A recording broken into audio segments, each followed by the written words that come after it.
Normally hook up something here? Sorry? Does he normally hook up something? No, I guess that's the third person that is in the meeting. Okay. I'll make Sometimes sure it works is, before I take off. Oh, thank you so much. It's funny how we travel with this. And then will you do me a favor and just sign me out? I will. Because I will be here. I have to go to physio.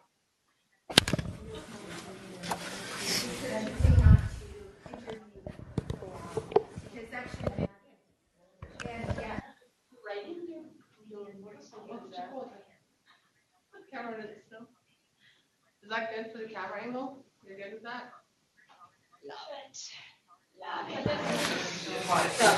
I mean, I appreciate that. Regina, Saskatoon. how are things? Exactly.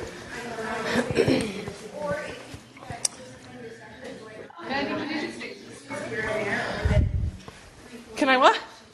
Yep, perfect.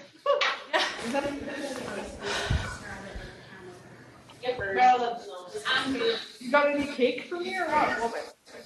It was key lime pie. Oh. It was so good. All right.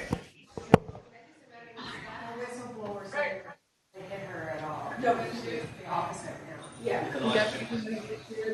Thank you. Yeah, if you remember, just log me out. I will.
Holy shit balls.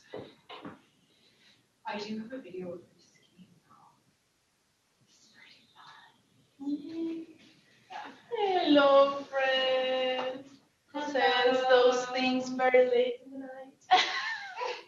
I was about to answer your mail and they said, no, I will not answer you because we need to focus on the things that we're doing. What? Which mail?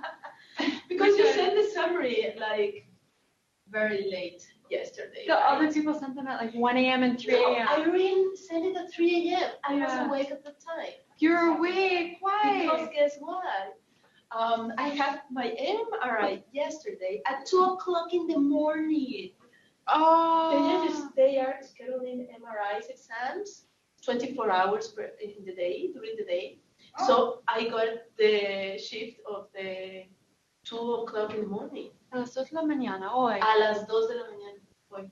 And I didn't finish the assignment, so I had to go back to the house and do it. It's crazy. I know. I cut her really close today.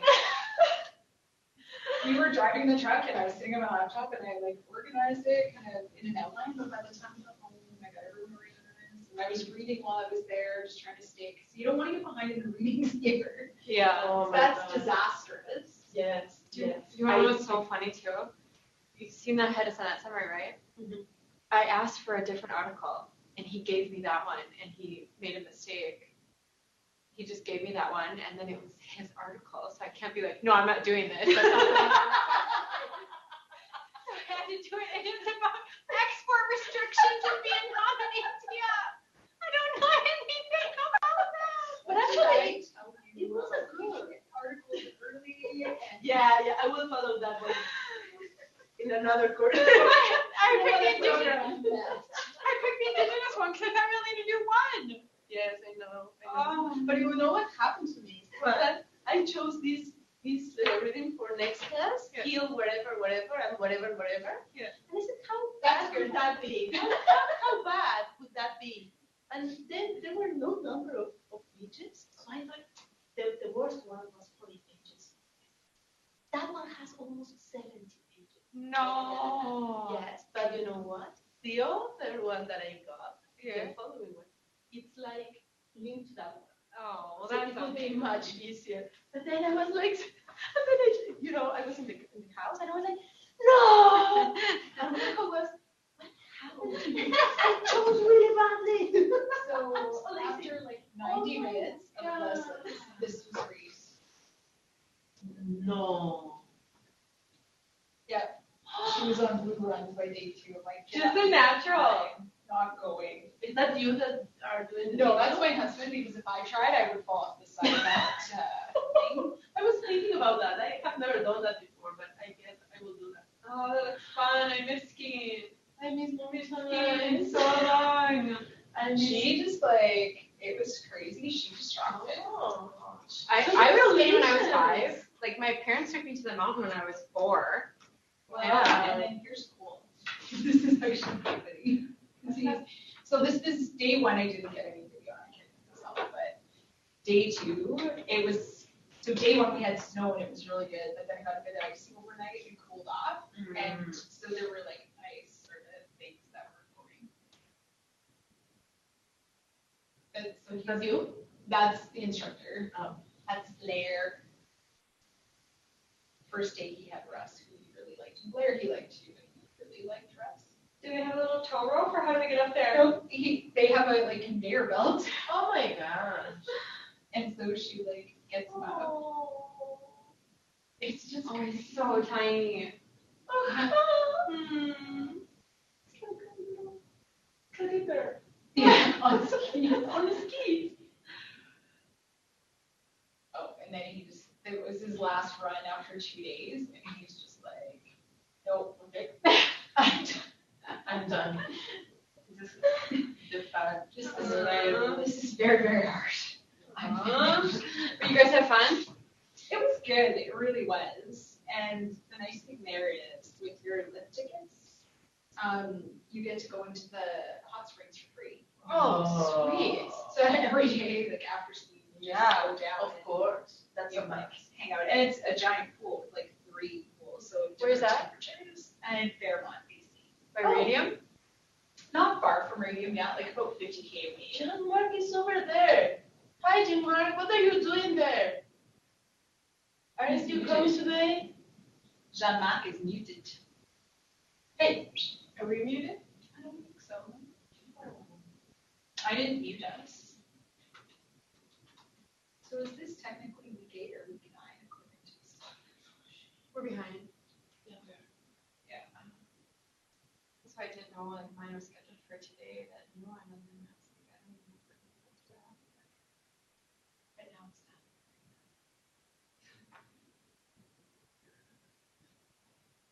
I was like freaking out over the weekend.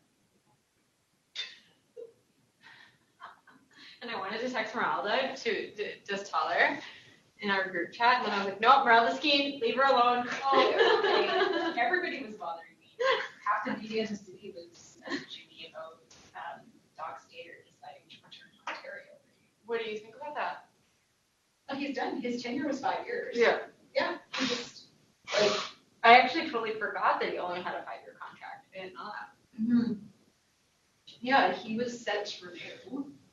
Like, I mean, he was only ever supposed to be here for 5 years. Yeah. And he would have only renewed for maybe an extra 6 months while they look for another president. Yeah. But him and his wife want to go back home. Yeah. He's Oneida. Yeah. I didn't know you guys had Oneida on that side of the border, but we have a lot of Oneida from New York and then some in Wisconsin. Yeah, he's Oneida. I mean, their kids are out there and stuff. Oh, really? Yeah. Oh, And they're grown, but like they're of the age where they're having grandkids. So Right. they don't want to be in such. yeah. It's like, yeah, we'll Skype. It'll be fine. Oh yeah, he just wants to go back. But everybody's like messaging and stuff. I'm like, guys, I can't even be anything for you. We're 5 weeks, no, 4 weeks today. Oh, there's Jay. Hi, Jay. So really, I only get 3 hours of sleep every night. It's only 1 month away. Hi, hello, everyone. Hi. Let's see.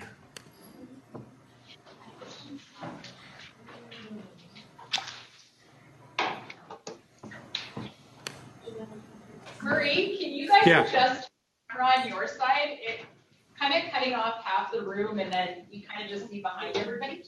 Yeah, that's on purpose. There's certain groups that don't want to be seen. Yeah, no, Mandy's going to work on that right now. Perfect. Yeah, probably.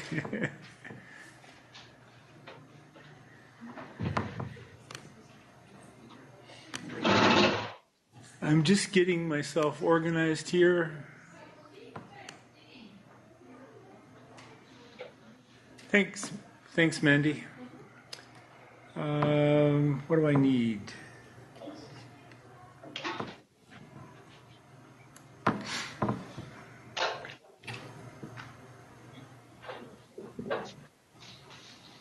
I need my Zoom up.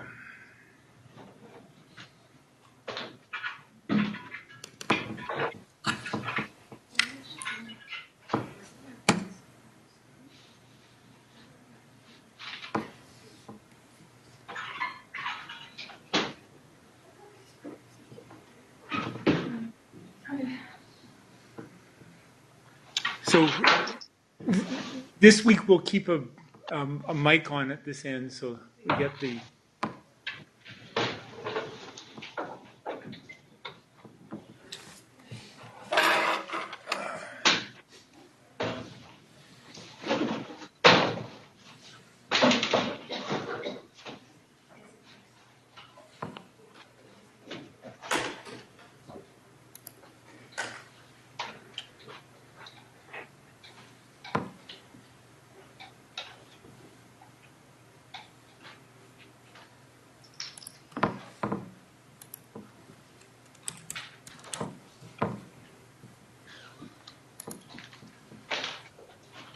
Okay, now let's see if I can share a screen because I want to do something like that down the road.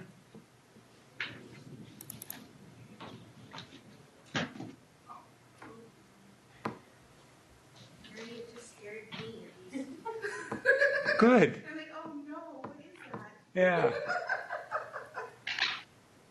All right. Excellent. So, Regina, can you see my graph? Yes. All right. We don't need it right now.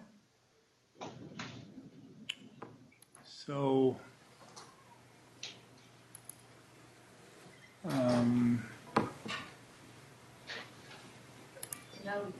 we'll just leave that for the time being. And now, there's so many things to get organized here.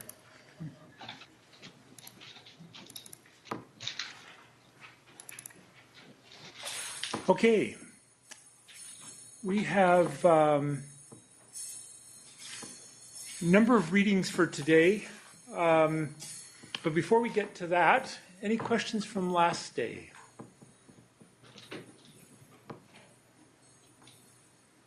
Since I didn't hear much from the Saskatoon group last week, I think I got a pretty good idea where Regina was, but how about this end?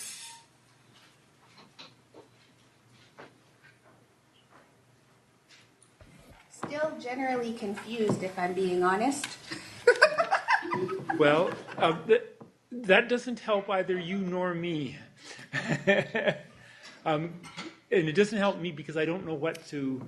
Yes. I can't go back to the beginning of the course. So Yes, no, and I wanted to say actually too, thank you for the instructions for the problem set and the paper.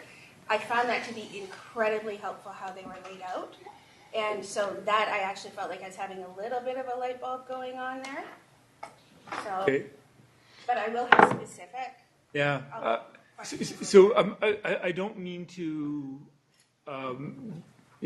make fun of the situation, Trish, that you're in or anyone else, but I do need specific things that you're struggling with, because I really don't think we can kind of go back and say, let's take a run at this one more time, right from the beginning. I mean, I'm happy to do that, but so if you've got specific questions, by all means.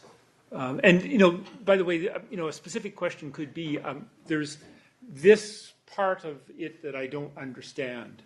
So it could, if you can formulate a question about something that we're doing, some aspect that you're trying to figure out, that's what I'm asking, is actually a question of some sort, rather than just help.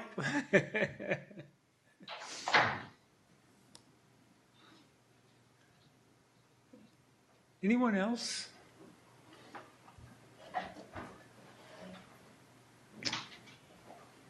Well, maybe some of this will come out today. There's a few things that I want to. My little graph, which has already scared Trish.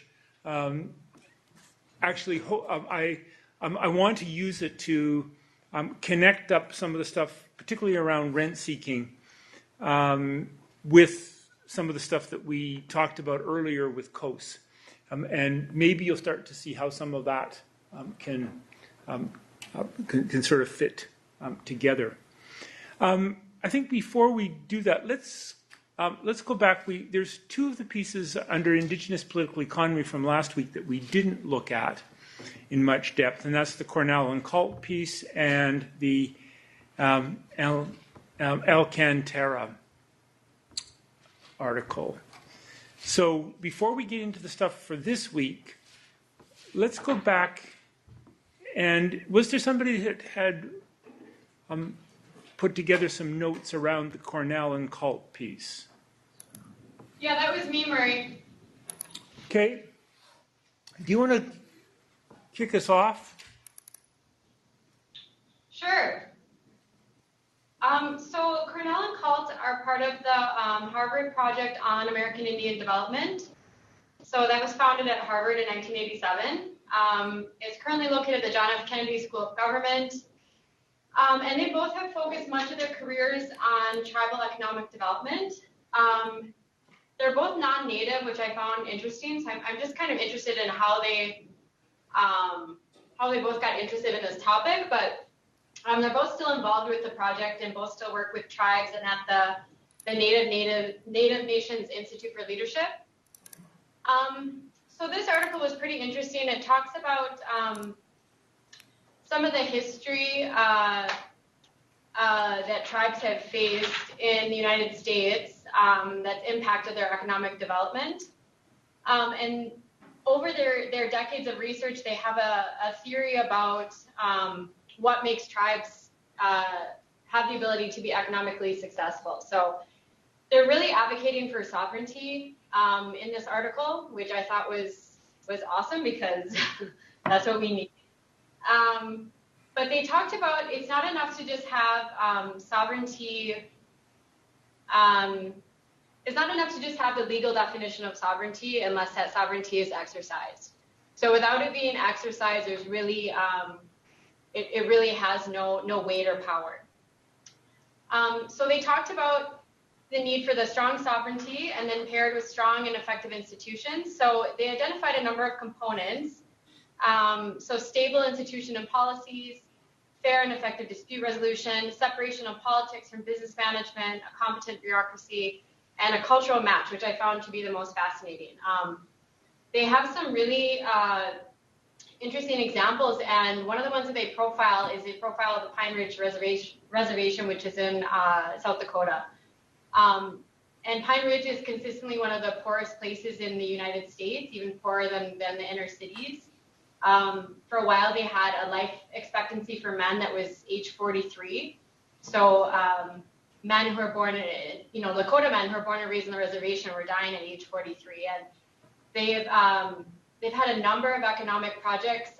They have one right now. I think it's a wind or solar farm. I think they're doing that one. And then there's another one that's a business development to develop housing. But over the years, they're just kind of identified as one of the poorest places in the United States and the least economically developed. And so they mentioned Pine Ridge in their article and talk about that. A big reason why is because the way tribal governments are set up, that was externally imposed, don't match the traditional setup of Lakota leadership, which I found really interesting, because a lot of times when people are talking about economic development for tribes and sovereignty, they don't talk about that aspect of it. There's a kind of expectation that tribes are just not successful, and it's a mystery as to why, instead of understanding all of that history and then the external sort of imposition of a new system of government along with massive losses from colonization. So yeah, they have the building blocks they identified. They call them the building blocks of development. So those are sovereignty, effective institutions, strategic direction, and decisions and actions. And then they have these sort of key questions that they ask themselves about the kind of community that they want, what they value, what they want to preserve, change, things like that. And then they illustrate it with a number of successful tribes. So they highlight those different tribes that are really demonstrating this idea of de facto sovereignty and the strong institutions. So one of them was the White Mountain Apache, which I didn't know very much about, but I went and looked at their website, and they have just a booming tourism industry. Really amazing, the things that they offer that are all offered through the tribe. And they had another example with the White Mountain, where they talked about how they worked with the EPA to show that they could implement some of the conservation regulations that the EPA needed. So they're actually implemented through the tribe, which is really awesome. So another one they mentioned was the Mississippi Choctaw. One that they didn't mention in there is the one in Oklahoma. But I went to a conference last year in Oklahoma, and the tribe there is one of the biggest employers in the region. They have their own tribal Wi-Fi throughout the entire reservation. So anytime you're in an area of service, they have their own businesses for the internet, which is really kind of amazing if you know anything about where some of the reservations are located. And then they have this massive hotel, and so that's just another tribe like in the Plains area that's also very, very developed. So yeah, I think some of the key concepts are sovereignty, nation building. Those are, I think, defined differently depending on who you talk to. I'm not sure. Like the way they talk about nation building is a political and organizational opportunity to rethink, restructure, and reorganize to substantially reshape the future. To me, that's not bringing in, it's not bringing in as many like cultural things or cultural values that you think that they would. I've seen other definitions of nation building that are different. And then self-determination, de facto sovereignty. So some of the connections that I saw were to, obviously to North for defining institutions and talking about changing institutions, and with Scott for institutional theory. And here I saw just like that connection I mentioned before about how a lot of the institutions that Native nations are having to adapt to are externally imposed, and not only externally imposed, but imposed through violence and oppression. So what does that mean for a nation trying to be economically successful when that's the sort of reality? And then the last connection I saw was to Mo about the impact of power. There's the sort of view of sovereignty is, it's sovereignty up to a point. So it's sovereignty until you talk about land rights. It's sovereignty until you talk about financial compensation. So I think that that's a really interesting idea to think about as well. It's like, what does sovereignty really mean if it's threatening the established institutions of either the United States or Canada? Okay, good. You at the end you talked about a connection back to a few of the readings that we've done. Can I get you to just do a little bit more on that, or maybe there's someone else that would like to?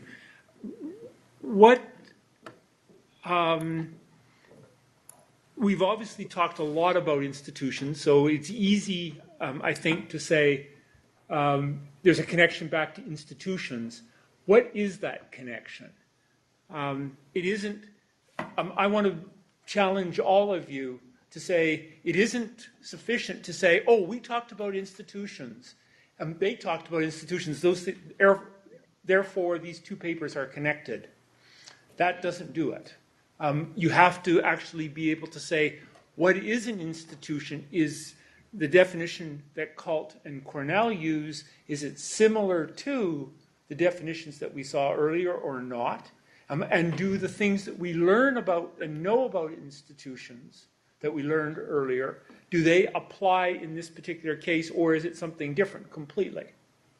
Okay, so can you start us off with that conversation? Sure. So when they're talking about institutions, they're talking about the lack of stability that really damages the economic prospects for tribes. So they call them the indigenous governing structures.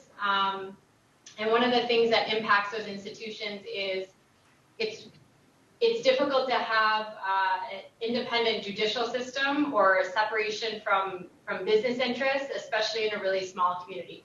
So they're very cognizant of that. So the way the institutions, I feel like a big connection that they're making is the way the institutions are operating in a very small community where a lot of people are related, or people all come from the same cultural background. It's a very different way of operating than I think in mainstream society.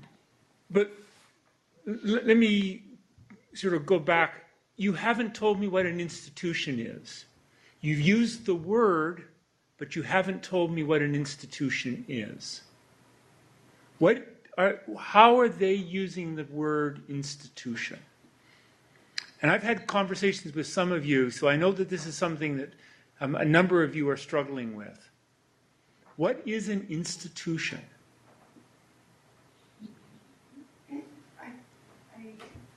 My impression of it in the context of, I think there's a back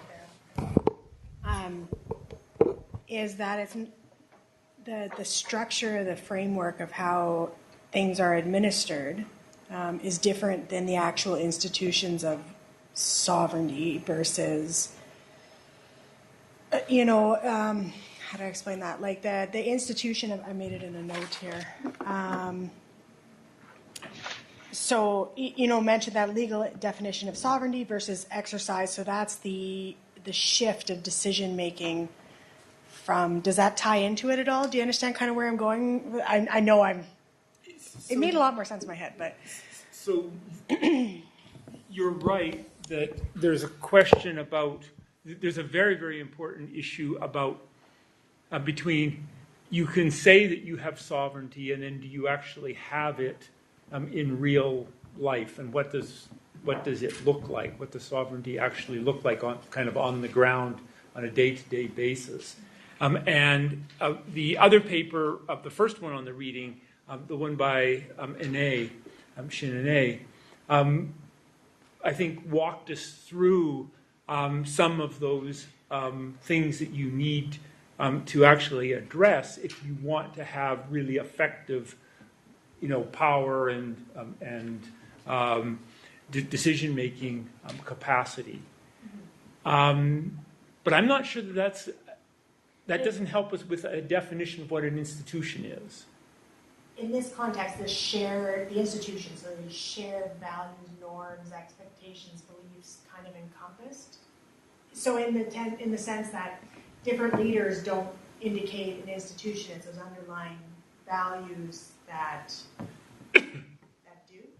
Okay, so you're getting much closer. Marie, they define it on page 12. So they're talking about the institutions of governance. Is that what you were referencing? Tribal governance or governance policies?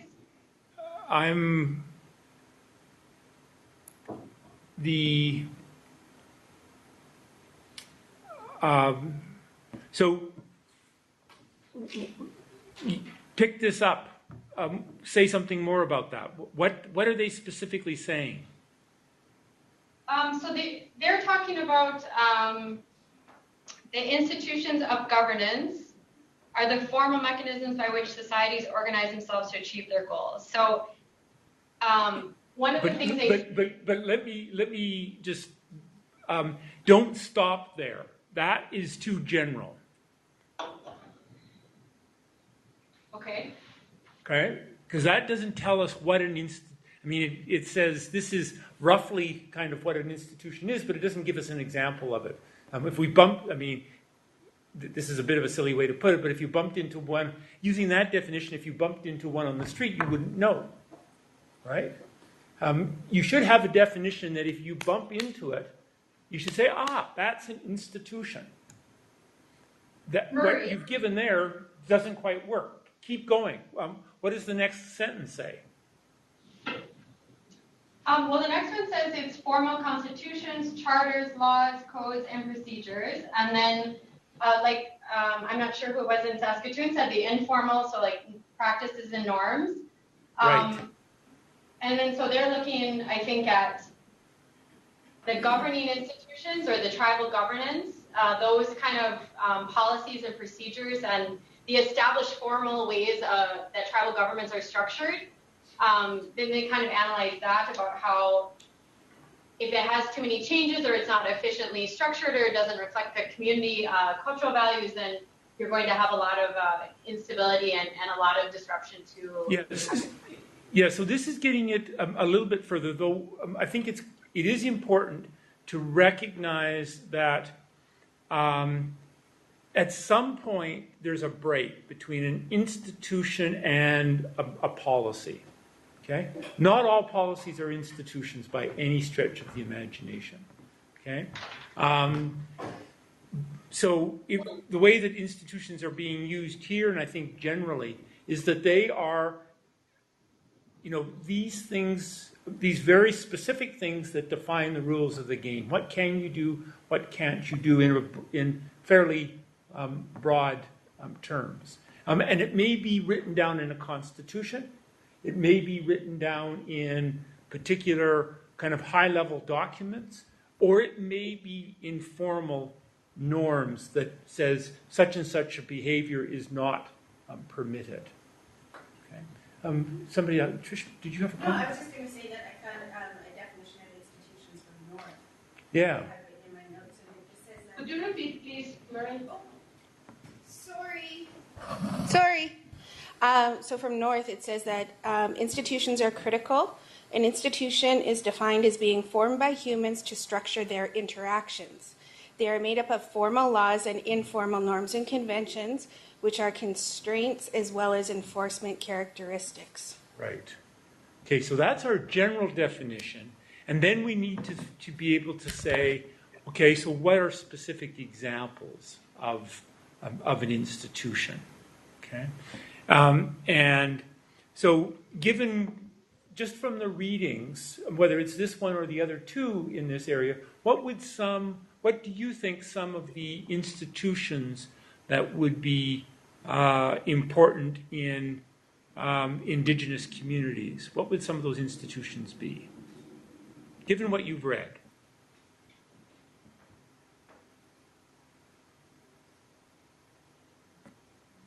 Maria? Maybe I'm wrong, but No, go ahead. my perception of the two readings in the presentation I'd done last week, I had an idea that I'm coming from not traditional perspective on institutions, but I see that the authors don't actually provide the institutions, like the examples of the institutions. They provide how the institutions should be effective, like what are the criteria for the institutions to be effective. And so, for example, when Shane Imai was talking about institutions, he was saying that they are not traditional institutions, right? They are, like in a way that they are not institutional arrangements. They are actually a choice. And then the consequences of that, he was providing the examples of the sovereignty and self-government or different types of governance. But so, I mean, I think your critique is right. They haven't given us, they haven't specifically said, and here's 3 examples of institutions. That's my question to you. What can you pull out of the readings? Okay, so you're absolutely right. They haven't told us explicitly, but that doesn't mean that they haven't told us, or we can't infer from this what we think would be an institution. So I'm asking you to take it further than what they have in some ways. Just turn the one on in front of you, Kip. It'll catch you. Probably one critical institution for this set of readings is the one related to property rights of the land for Indigenous groups. Is that? Yeah, so if you take the other one that we haven't covered yet, this is the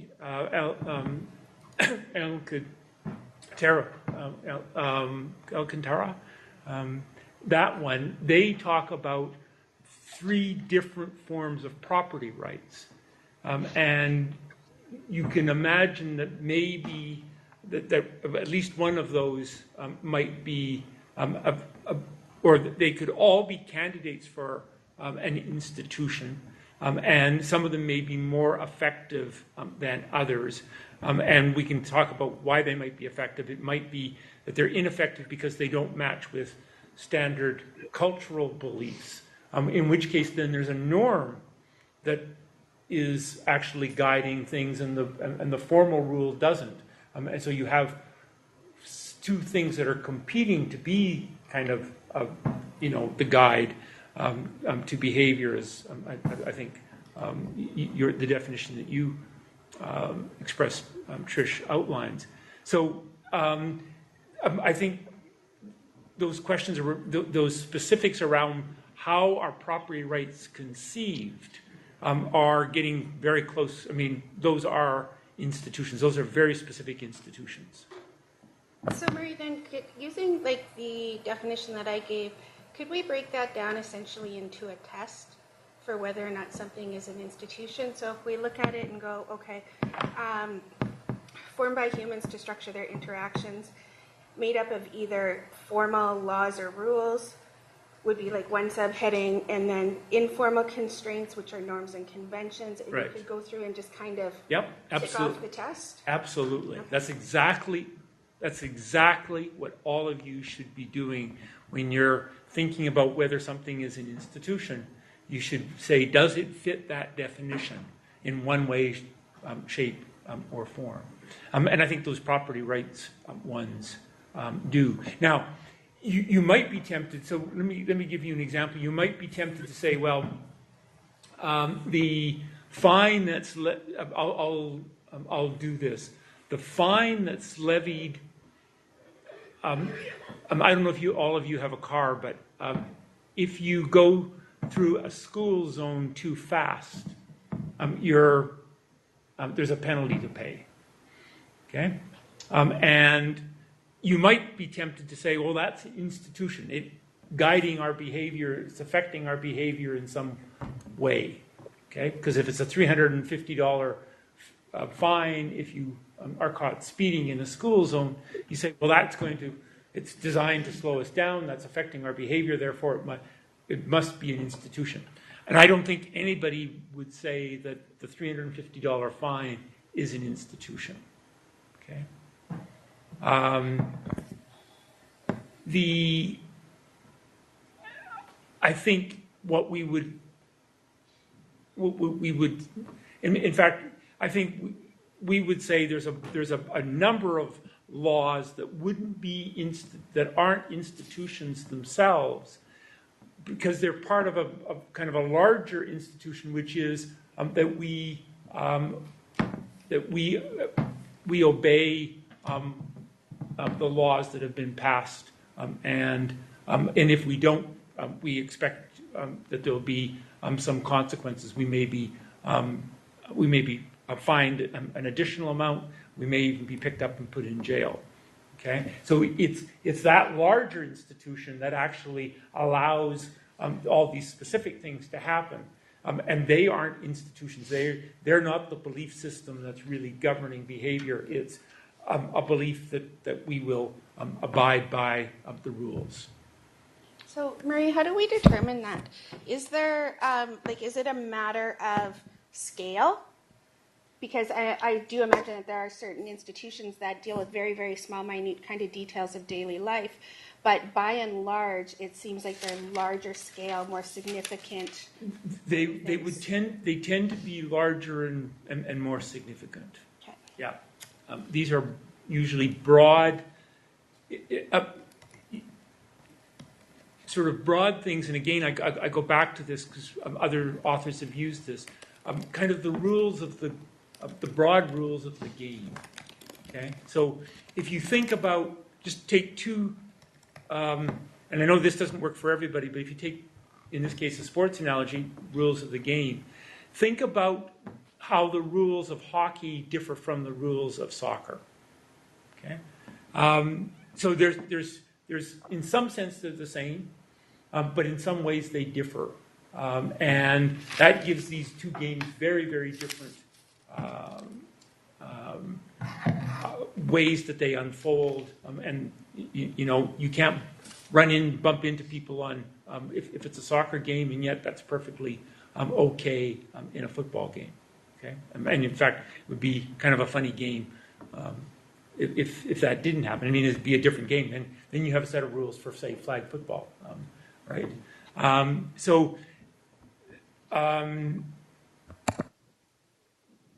What am I trying to get at?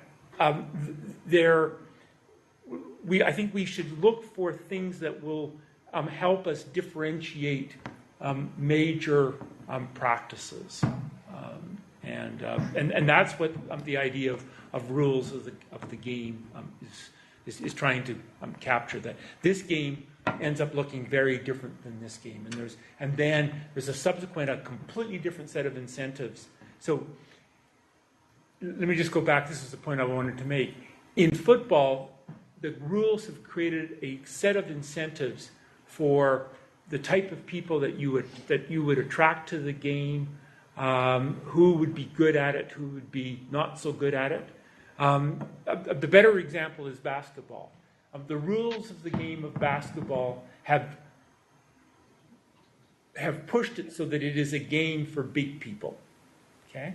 If you can imagine a game of basketball where instead of the basket being 10 feet high, the basket was 6 feet high, you attract a completely different group of people, and then subsequently a completely different set of activities that would take place. Okay, so that would be an important rule of the game that subsequently restructured all of the incentives, but the incentives wouldn't be the institution. It would be that fundamental thing that had that much larger impact. Because if I'm understanding correctly, then the incentive structure is actually one of the subheading factors in the test. The incentive structure. I think the way I would argue is that the incentive structures flow from the institutions. And so you may look for different incentive structures as signaling different institutions, and then you still have to go and look for what that institution is. So if you were comparing basketball and football, or two games of basketball, one with a 10-foot high basket, one with a 6-foot high, that would be, I think that would classify as a institution. For that, within that game, within that set of games. So can you have, it's on, yeah. Can you have smaller institutions within larger institutions? I think you can have sub-institutions. I think that's, and usually that means that there's a broad institutional and sort of sense, and then there's different ways that could be interpreted, still falling under that broad sense, and so you have subcategories. Okay. Could that be like an example? Might be education, but then in the Catholic sphere versus the public sphere. You could probably the better example will be when we get to the variety. So I have to think about that, but I think that could well be a case. A really good example is one that we're going to come to. If you think about capitalism as an institution, what we're going to do is that next week we're going to look at varieties of capitalism, and there we're going to have different subsystems, actually quite different institutional systems that govern two completely different forms of capitalism, and yet they're all part of capitalism. That we wouldn't call them a socialist system or a autocratic institution. We would still call them a capitalist system. Okay. And yet we have two subsystems. So we refer to them as like subsystems or sub-institutions as opposed to institutions unto themselves. Though people will then say, yeah, these are still institutions because once you're in this subset, then they're institutions. Okay. Yeah. Murray? Yeah. Yes. Go ahead. Okay, so I have a better understanding. Thank you for this. I've got a better understanding of institutions, but I feel a little frustrated. Why do economists or academics want to complicate things so much? Why can't we just call them systems rather than institutions? Because it introduces that, to me anyway, a much. I mean, an institution for me is like a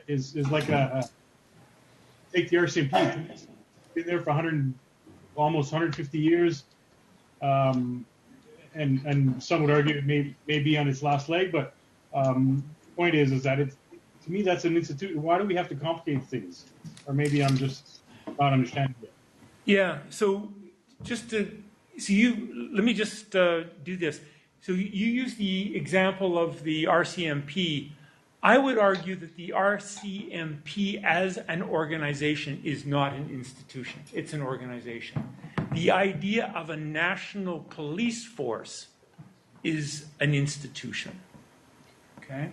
And and my question, by the way, like what exactly is the difference between institutions and organizations? yeah, so this is complicated, and then Jean-Marc's got some other stuff that I need to talk about, but let's do the institutions versus organizations. Unfortunately, in common language, we tend to use the term institution to refer to an organization. So we will often talk about the university as an institution. Okay, that's a very common. We'll talk about a bank being an institution. Okay. The University of Saskatchewan is not an institution; it's an organization. The university, and all that the university means, is an institution. Okay, the banks generally, or financial institutions, we can talk about financial institutions as being institutions, this idea, but a particular bank like the the Bank of Montreal or another form of organization that's involved in financial transactions, like a particular credit union, say Affinity, which is the one in Saskatoon. Those are organizations. Now I got to get back to Jean-Marc's question as well. So, Jean-Marc, if you can just hold that quickly, if it bears on this last point. Okay, so to interject and coming back to Bianca's point, it seems to me that there is a point where an organization does become an institution. To come back to the example of the RCMP, the institution might be the idea of a national police force, but at the same time, when we talk about reforming our national police force, we don't just scrap the entire set of arrangements that is the RCMP. We adjust them, just like we don't throw out the entire idea of the parliamentary system every time we want to maybe reform some procedural problem. So it does seem that there is a degree of path dependence whereby organizations do, after a time, become institutions. Maybe minor ones, not like a constitution or rule of law. But it's a sort of a sub-institution. So, I think there's various views on this. The one that I think is the clearer way of thinking about this is to say an organization may be subject to path dependency and feedback effects. And it may be very difficult to put a different organization in place, and it makes more sense to stick with the one that we've got rather than build a new one. Not all things that follow path dependence are institutions. So at that point, how do you separate the two? So What's the factor?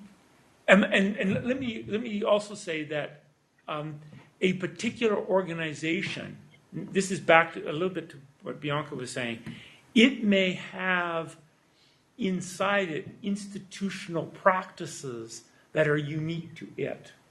Okay, so it may have, an organization can become sort of institutional, or its practices, certain practices can become, and I think it would be safe to say, institutionalized, which doesn't mean that they've become institutions in our broader sense of the word, but they've become, there will be ways of doing things within the RCMP that are extremely hard to change.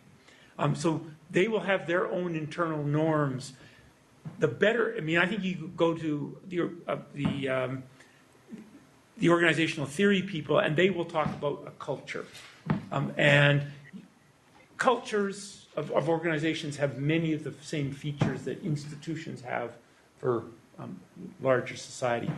But I would not designate them quite as institutions in the same way that we talk about property rights and rule of law and those kinds of things. Okay. It still seems like there's just this cascading series of levels of institutions. At some point, they cease to be, but there is a gray area. There's certainly cascading sets of norms. So I think this is part of it. There's cascading sets of norms and rules. And I think we are trying to, and it's very, very messy and it's gray. We're trying to think about where that cutoff point is and which of the norms and rules.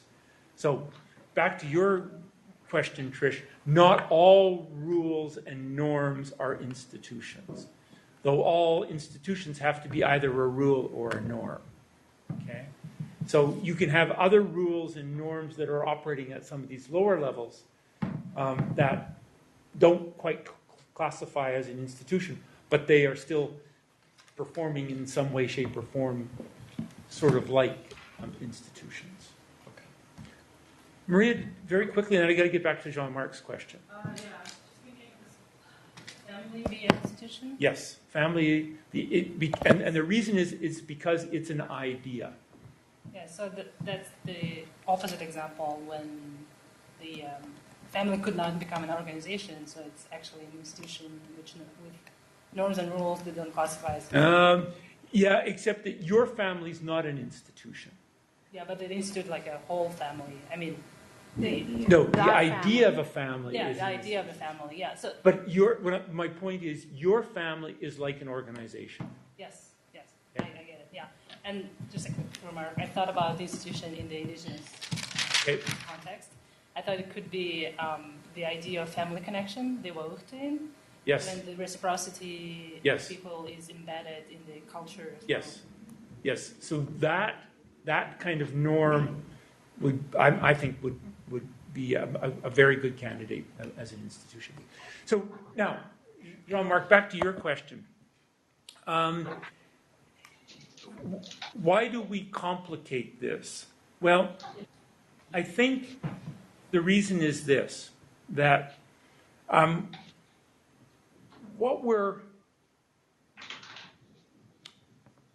let's go back to that little thing, that little structure that I put up on the board last week, a week ago, where I have theory and real world.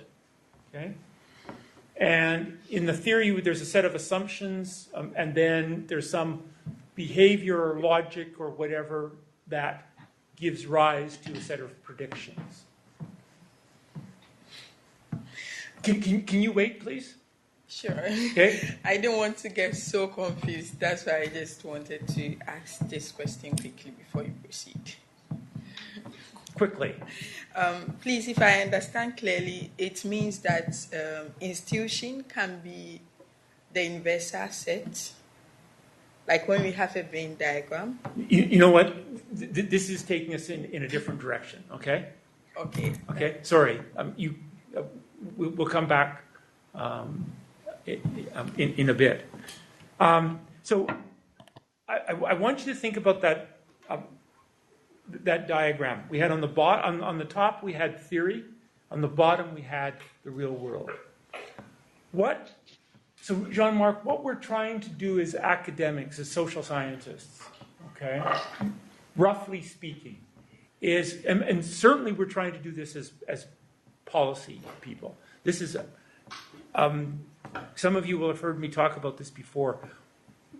Without doing what I'm about to describe, there is no policy. And what we're trying to do is we're trying to use that theory to make some predictions about what's going to happen in the real world.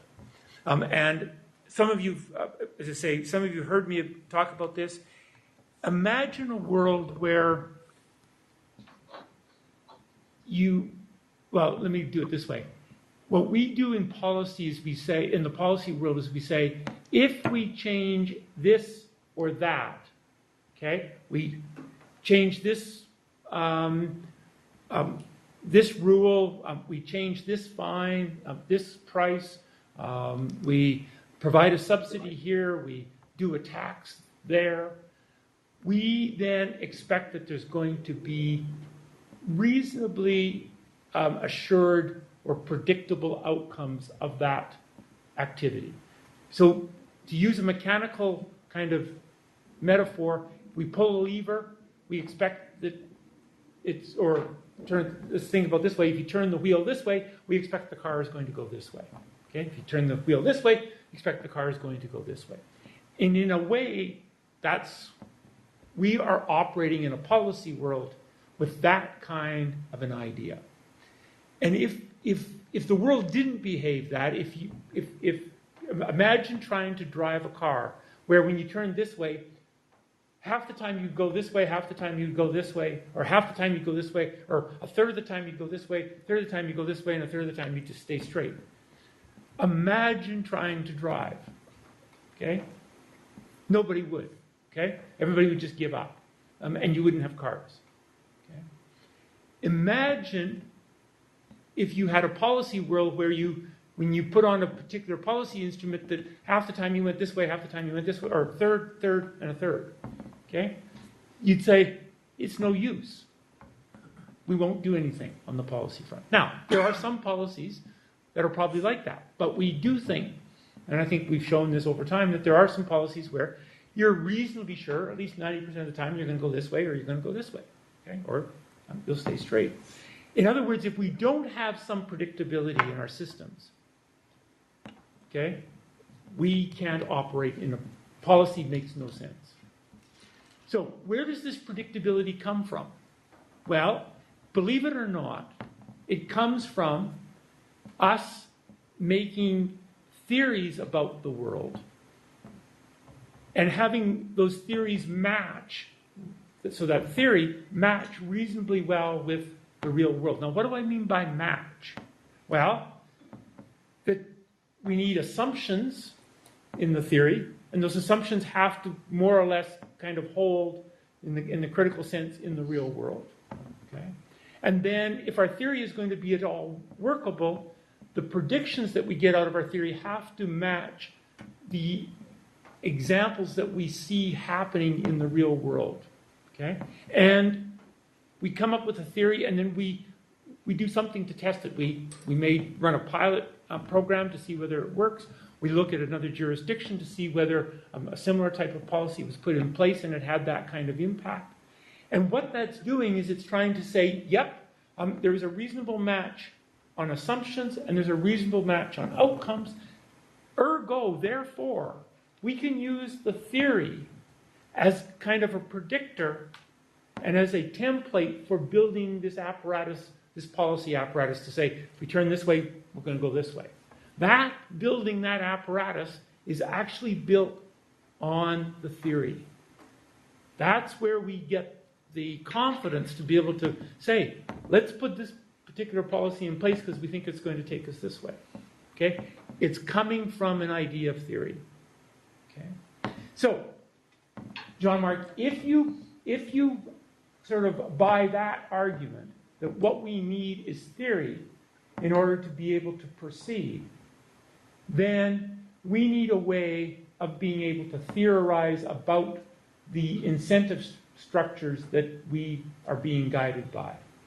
And one of the ways that theorists, and this is partly what you're reading in this class, that the theorists have put this together to make this a theory that has some assumptions and some logical connections that we can then get predictions out, is to introduce this idea of an institution. And by the way, this idea of an institution was not always around. It's a theoretical device or addition to the literature roughly in the latter part of the 1970s and then ever since. This was not typically of the case, at least for much of the 20th century. There's some early work at the beginning in the first 20 years of the 20th century by what were called the original institutionalists. And then their work fell by the wayside, and people went off on a different angle, a completely different tangent. And they didn't have this idea of these broad structures, particularly around norms that were guiding behavior. They threw all that out the window and said, those norms and stuff, they don't matter. It's all going on in terms of specific, very strong, individual-based sort of incentives that people have, and has nothing. These norms and stuff have no impact at all. And this was strongly influenced by the economists. The economists played a very, very big role in moving sort of the world away from institutions. And it took then some of the economists and sociologists, and then later social psychologists, to add that, and organizational theorists to add that back in, starting in the late 70s, early 80s. So, John Mark, that's the reason that we have institutions, is because they're believed to be an element that was missing from theory, that was required in order to make sense of. And so here's the issue. Okay, so there was some early work, as I said, in the late 70s, early 80s. I think for many people, you saw there's a couple of things that happened in the 80s and in the 90s that really pushed the institutional agenda. One was there's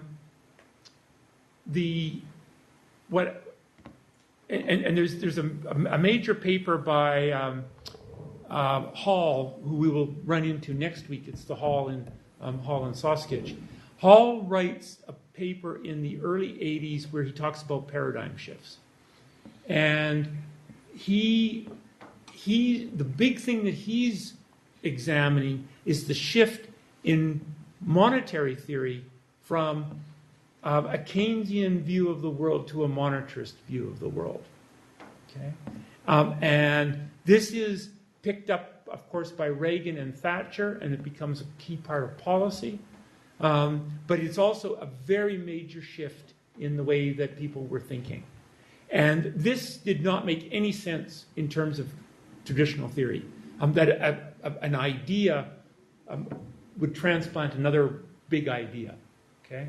And they needed a way of thinking about this. The other big thing that happened in that period of time, and by the latter part of the 1980s, was the collapse of the Soviet Union.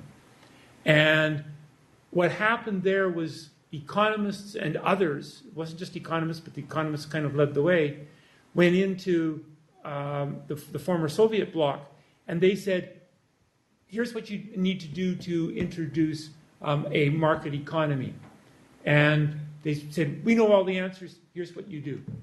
And they instituted a bunch of reforms and stood back and watched, and none of it worked. It failed spectacularly. Okay? And the reason, and by the way, also in the 1980s, you have all of the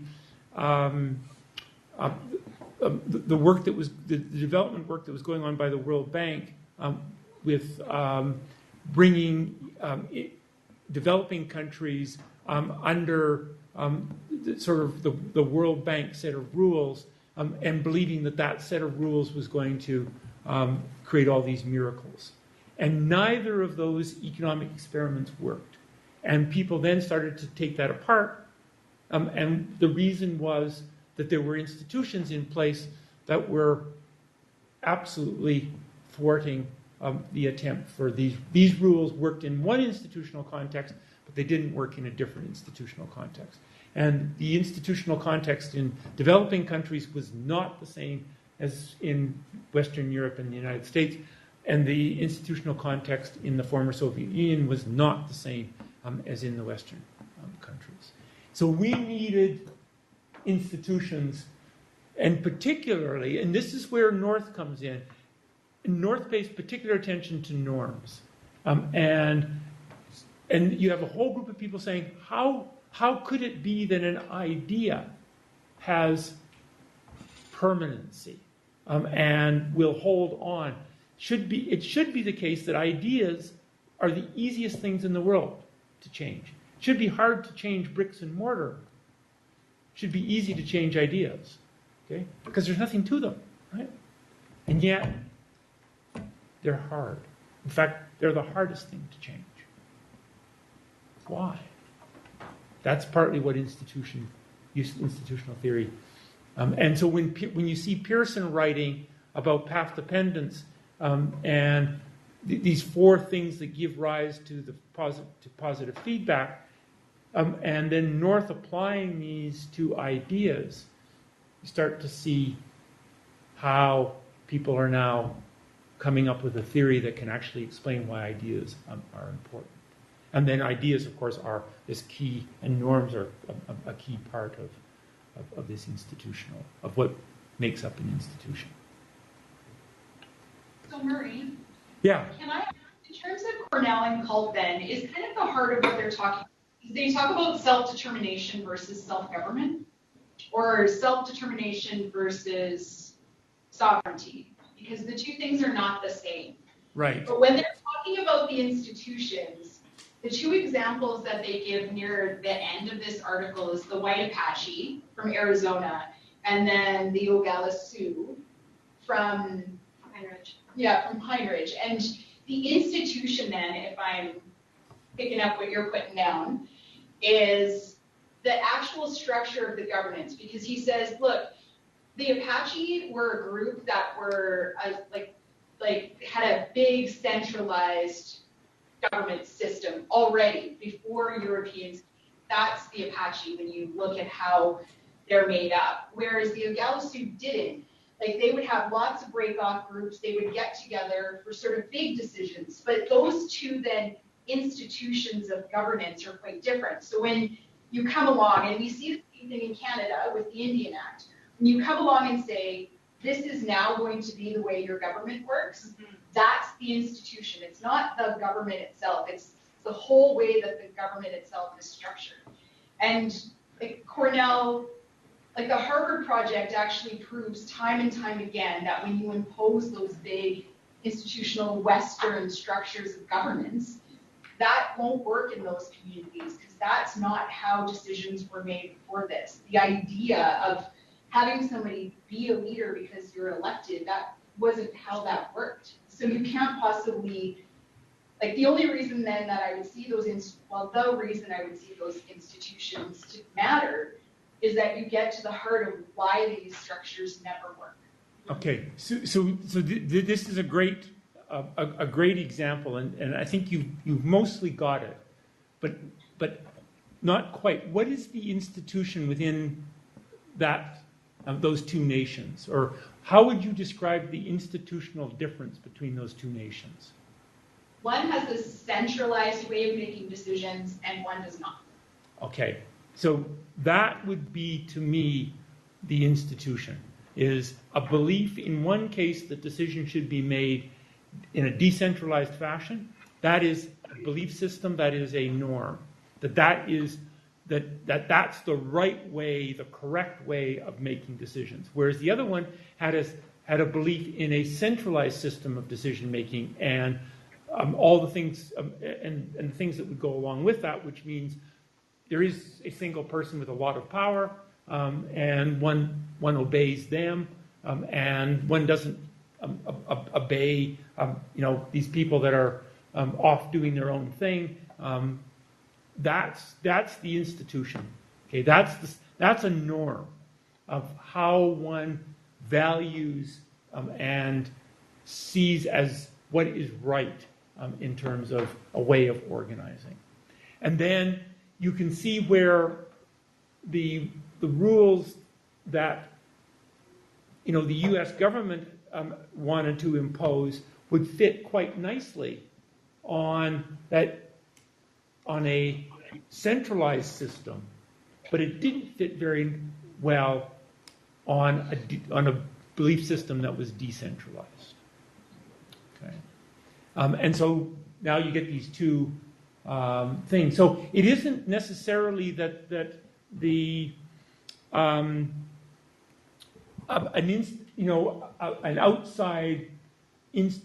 outside set of rules or way of governing doesn't line up with the institutions. It could.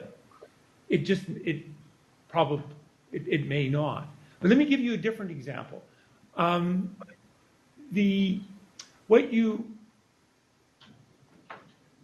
What happened in a number of countries under colonial rule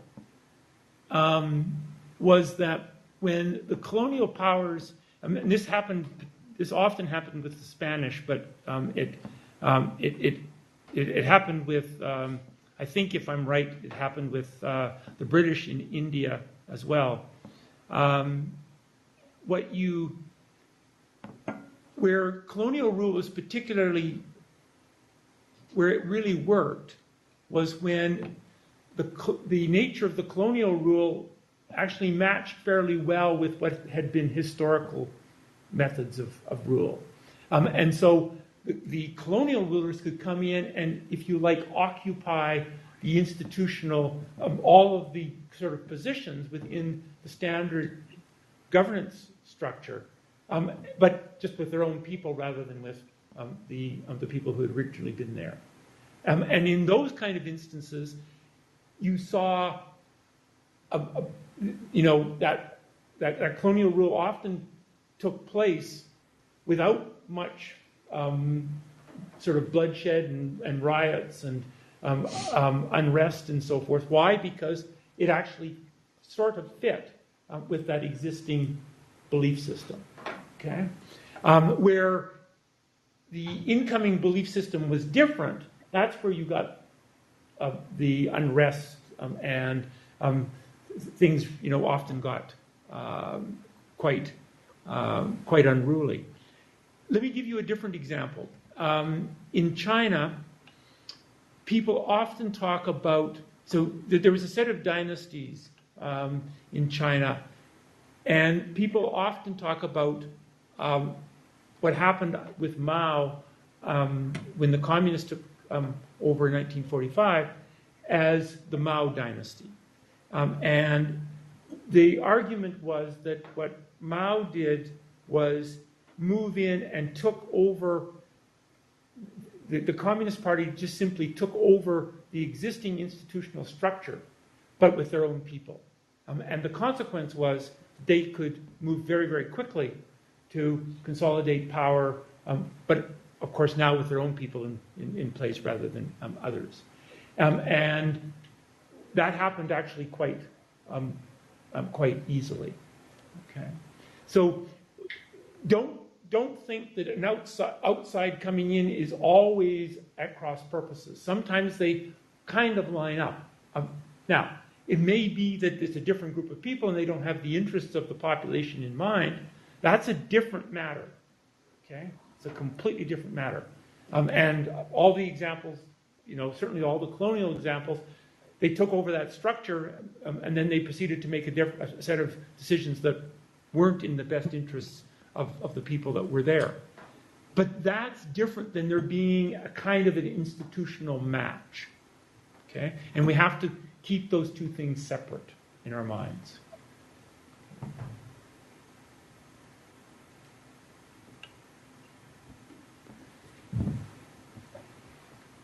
Does that help? Back to sort of interpreting cult and Cornell? Yeah.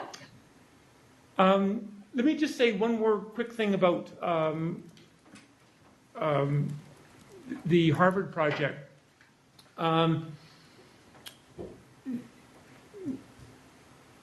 There's been a lot of interest in the Harvard project's results by indigenous groups and communities, not just in the United States, but in Canada and around the world. And many of them are taking the lessons of that you see outlined in this paper and trying to figure out how they can apply them to their particular instance. That's certainly been the case here. Some of the scholars and researchers, many of whom are in Saskatchewan, they've been asking the question, do the lessons from the Harvard project, which were done in a particular institutional context, namely the U.S. Constitution and so forth, and a particular history of the way the country developed, and a particular government, a presidential system rather than here a parliamentary system. Do the lessons from the Harvard project necessarily apply in Canada? And so people are starting to ask that question. One of the things that we're doing at the JSGS is, and I've been working on this all fall and the last 2 months, is we've been working with the people at the Harvard project to see if we could kind of bring the Harvard project to the University of Saskatchewan and, in fact, the Johnson-Shayama Graduate School. And do a collaborative arrangement with Harvard where we would have to raise the money to be able to hire the researchers and so forth to be able to do the same kind of research that Harvard has been doing, but now with a focus on the Canadian context to test whether or not. So it's back to that diagram that I had. Test whether or not the theory, okay, because they've got a theory. Does that apply to the real world in the Canadian context or not? And that's really what we would be doing. And so Joseph Colt, just to let you all know, Joseph Colt will be here on campus on the 25th. I'll make sure that you get the materials. But that afternoon, I think at 3 o'clock on the Monday, he will be giving a public lecture over in the Gordon Oaks Red Bear Center that I'm sure will be talking about much of the stuff that you've read. And part of the reason for him coming, the project manager of the Harvard project is also coming, a woman by the name of Megan Hill, and part of it is to, we hope, kind of negotiate an arrangement between our university and their project, and see if we can't get something like this going here. Sorry, what day was The 25th of March.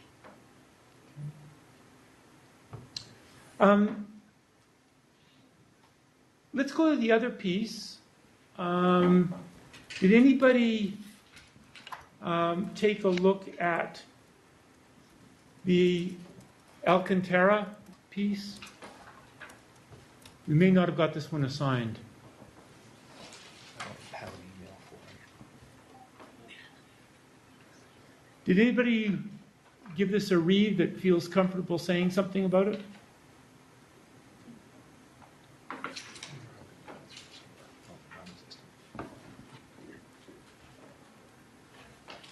I can if you want, Professor. Go ahead. It's been a while since I've read it, but I'll go through my notes here. So Alcantara in the paper talks about three types of property rights: the customary rights, the certificate of possession, and the lease. When it comes to First Nation land, and he defines what those are in particular, and what makes it easier from an economic development standpoint for a business, whether on land or off land, what makes it easier for a business to operate and to be recognized, more importantly, by financial institutions and whatnot when they're trying to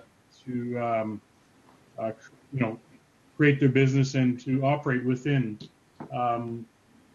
Because land on First Nation under the Government of Canada's First Nation land management requires for the First Nations to develop a land code, and otherwise people don't own the land on First Nations necessarily. It's owned by the band itself. And when we talk about the land codes, we're talking about addressing things like occupancy on First Nation, transfer of land interests, requirement of accountability, requirement of community consultation, and the likes. Those are some of the things that I garnered from that paper. Yeah, good. You're absolutely right. This paper does a really nice job of outlining these three types of property rights that differ quite significantly in terms of what they can do. Then the paper goes on to talk about how under the just find the right title here, the First Nations Land Management Act, First Nations can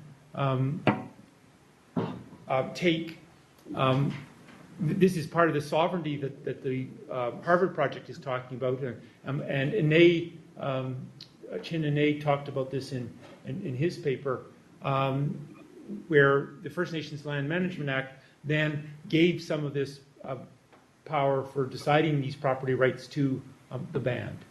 And what's the big? Alcantara says he's arguing that there was one big outcome of this transfer to to a particular First Nation under the First Nations Land Management Act. What was the big impact? Well, I think is what I get from that, or from your question and from my reading, is given the challenge, trying to remember the expression, but it's about, I think the paper that Susanna just talked about, it's about nation building. It's the ability for the First Nations then on their land to be able to develop their nation economically by having these land codes and these different types of properties. Again, when they go to a financial institution, otherwise they can't. It's hard to get loans and whatnot to be able to start their businesses. It's about nation building. So it certainly would be part of what Cornell and Colt are talking about in terms of nation building, but I think there's something else going on in this paper. Maybe I was a little bit cynical reading through it, but I just kept thinking about coast and the idea of maximizing the economic utility. Right? He seemed very interested in how do we maximize the economic potential of the land. And then, I mean, there were a number of benefits that trailed off from that, I thought. But he seems very focused in how do you minimize transaction costs to allow for the greatest overall benefit, some of which would be to these First Nations people, but it would spill more broadly into the economy. Okay, so this is where I wanted you to go. How many of you saw a connection back to coast when you read this article? In fact, what's the title of this article? Reduce transaction costs? Yes. Yeah. Just the very title, Reducing Transaction Costs. And then there's a sub, yes, but. But really, this one's about reducing transaction costs. And so interestingly, this is about self-government and sovereignty, but it isn't built, this isn't so much building on the cultural fit. And in fact, I'll talk about that in just a moment, because I think this is something Alcantara doesn't talk about at all, and may actually be something that's really important. His focus is entirely on if you can change this ownership structure, you can, or essentially who has control? Is it INAC? Is it the government under the Indian Act, or is it the First Nation themselves? You can reduce a bunch of the bureaucracy and decision-making process. And this is right back to what Coase said. Coase said, well, if you can reduce those transaction costs, if the transaction costs are low enough, okay, then once you have a particular set of property rights established, then people can bargain over a way, if there's a way of making the pie bigger, they can actually come to a bargain on how to share that pie. Okay?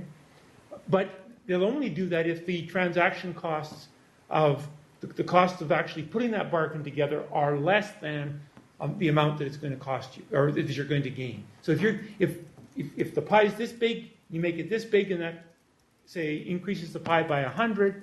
If your transaction costs are 120, it doesn't pay to try to enlarge the pie. It only pays to enlarge the pie if the transaction costs are only 50.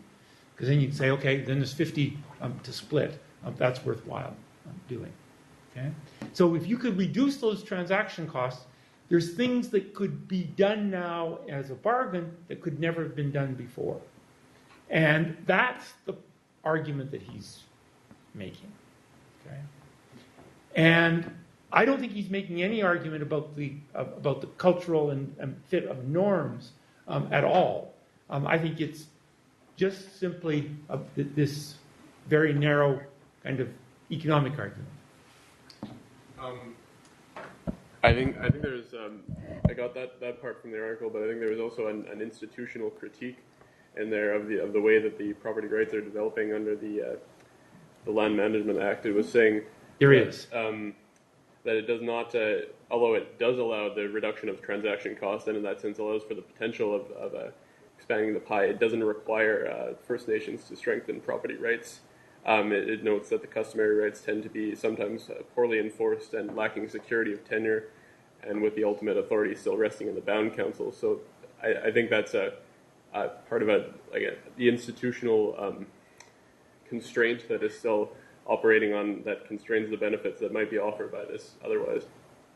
Yeah, so I'm glad you raised this, and what you say is dead on. This actually goes back to the cultural fit, I think. This is because what Alan Katera is talking about is actually introducing the idea of individual property rights for individuals. And the big question is whether that idea, that norm of an individual property right fits with the norm that would exist on a particular First Nation with respect to what they view as being proper. And so he's taken a particular view as to what will work, namely individual property rights, and saying that is the best thing, and these don't quite line up with that. They reduce transaction costs, but they don't still give the individual enough rights. It seems to me that our question, policymakers' question is that the right sort of norm for a particular First Nation? And it may be, just as we saw in the example from the Carlton Cornell paper, that two different bands may have very different ideas about what's right. So any sense that you have a rule that applies across the board, I think is misplaced. So I think we need to say, is there that norm match with this? You might read into this to say those two bands those two First Nations that he examines, they, under the First Nation Land Management Act, they actually negotiate different types of property rights. And maybe that is in fact a reflection of the norms that they think are at place within those two bands. And so that may be actually a bit of evidence that there actually are differences in that norm of what constitutes a property right. And they do differ across First Nations in Canada, and we would expect different groups to come up with different configurations of them. Trish? I actually have worked in this area as a lawyer for quite a while, and what First Nations can do within the First Nations Land Management Act is huge. It's massive. Like the diversity that you can have is incredible. But when it comes to First Nation property rights on reserve, the one thing that will never, ever, ever change is that underlying title is vested in the Crown ultimately. So if you have property rights on reserve, you only have what are called personal and usufructuary rights. You can't actually change anything. It's like me saying, Murray, you can use that desk. You can put your stuff all over it. You can turn it around if you want, but you cannot touch the structure of that desk because it's not yours. Right. So that's probably the best analogy that I can come up with as to how property rights, just in a nutshell, really work on reserve. Yeah. And It's interesting that Alcantara is writing with Thomas Flanagan more recently, who, is known to support not settling self-government agreements, fighting against the existence of specific identities. Like, I was a little bit surprised because Alcantara's written a lot on this, and he's written some really good articles. But when I found out who he'd been working with more recently, just by Googling him, it's pretty surprising, because if you're arguing for that, there's a big difference between Muscoday doing this and Whitecap Dakota First Nation doing this, because once they go there, they can't go back. You can never go back to the land codes in the Indian Act. You have to stay with what you have. You mentioned it's Or maybe Trish. You mentioned it's quite a surprise, and maybe this is a cynical view as well, but without a discussion of cultural differences and an imposition almost of a certain structure and idea of what property rights mean, like, to me, that progression to working with an author who maybe has a different view than full sovereignty rights, et cetera, doesn't really shock me. Like, I'm not saying he's by any means against, but it just doesn't seem like he just doesn't account for that cultural aspect, does he? Yeah, so this is a good point. This is actually part of the reason I assigned this, is because this particular author does write with Tom Flanagan, and Flanagan has particular views on First Nations and how they should be structured and their role.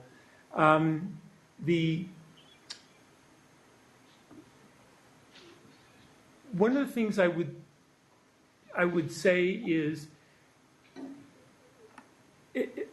this is tricky, and this is tricky at any time, but I think it's particularly tricky these days.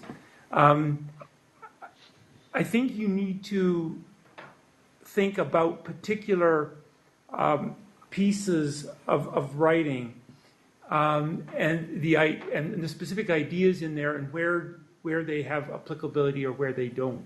So just to give you an example that's outside of this, this is actually one of the people that he references in here. He references a 1945 paper by Hayek, Frederick Hayek. Did you guys do this in Michael's class? Who took Michael's class in the fall? You didn't do Hayek? Okay. Hayek is really seen as being one of the proponents of sort of a very right-wing economics. Margaret Thatcher famously said that, she thought he was sort of the greatest economist. There are ideas in Hayek's 1945 paper that are superb and that you really need to understand. And I think you can incorporate into your thinking without saying, I have to go where Hayek has gone in terms of where he's taken his philosophy. You can take that idea and say, is there an idea here about how information is shared amongst individuals? Because his paper is fundamentally a piece about how information is shared. And there's some really very, very insightful things. So we have to be careful that we pull out the key arguments and not necessarily say, oh, everything that Hayek has written is off the table to us. It's really hard not to do that. I know it is. With Hayek and Flanagan particularly. I know. Flanagan is an offensive man. No. I'm not going to make the case for Flanagan. I am saying, let's see what this particular article that we have in front of us has to say. Does this make sense? What's he missing? What's Alcantara missing? What does he get right? Does his analysis need to go further? So I think his analysis gets the transaction costs part pretty good. Okay, this is not a bad description. I think he misses completely on the role of norms and cultural fit. I think he misses that. Does that mean that his part on transaction cost is wrong? I can't go there. Okay, I can't say, gee, just because he's happened to write with somebody that we don't like, or at least some of us don't like, perhaps, that we should then say that his views, where he has got them right, is more or less correct. I don't want to deviate, but who's? Can I get a brief synopsis of who Flanagan is? You'll get that later. Okay. You can go look this up. But, and the reason I ask this is because I want all of you to think about where you might be put down the road, and do you want people to actually take your idea seriously, or do they want just to think about, oh, that's Murray, he can't say anything good at all, and I'm not going to listen to any arguments that he has to make. And I think we all have to think about how do we want to be positioned in the debates that are going to take place over our lifetime? And what do we want other people to do with the stuff that we write? And hopefully we all have some good ideas, and all of us at some time will have some ideas that probably don't work very well. So I just want to throw that out as sort of give you my sense of where this stuff is. If you take a look at this at the outline that I've put together, you will see things from people from all different political stripes. I've really tried to borrow the ideas and not the political agenda that they're necessarily associated with. And by the way, if Hayek's piece had fit in this class, I would have it on there in a second. It's an extraordinary piece of writing. He gets some things wrong, but there's a ton of stuff that he gets right in his 1945 piece. It's very good. Let's take a break.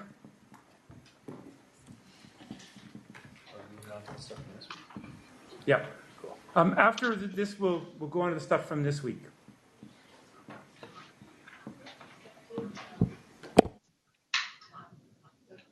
Yeah, that's true. Yeah, it was confused because it was the same. When you said yours. No, because we were thinking that because I know that makes me oh, I'll take it because it just don't do it. Yeah, because they knew we'd all end up doing two. Yeah, I was just like, I'm just going to set over the down. And I quite, there were some really good things in down, and I kind of understood. So it's like, it only takes one month change for me, but I didn't, yeah. After that, that was my two, and then he did his like, now I guess, you know, I talked to a regular guy that took exams, second exams last August, and he's doing the PhD program and we were just talking, and he was like, hey, telling me how the exam goes and that kind of stuff. And I said, let's try that. Oh, don't worry, we'll do. The only thing that was frustrating me is that you think you understand everything, you do the reading and then you go to the class and it's all the way out. And then you start to feel like you don't know. And like, yes, we feel like.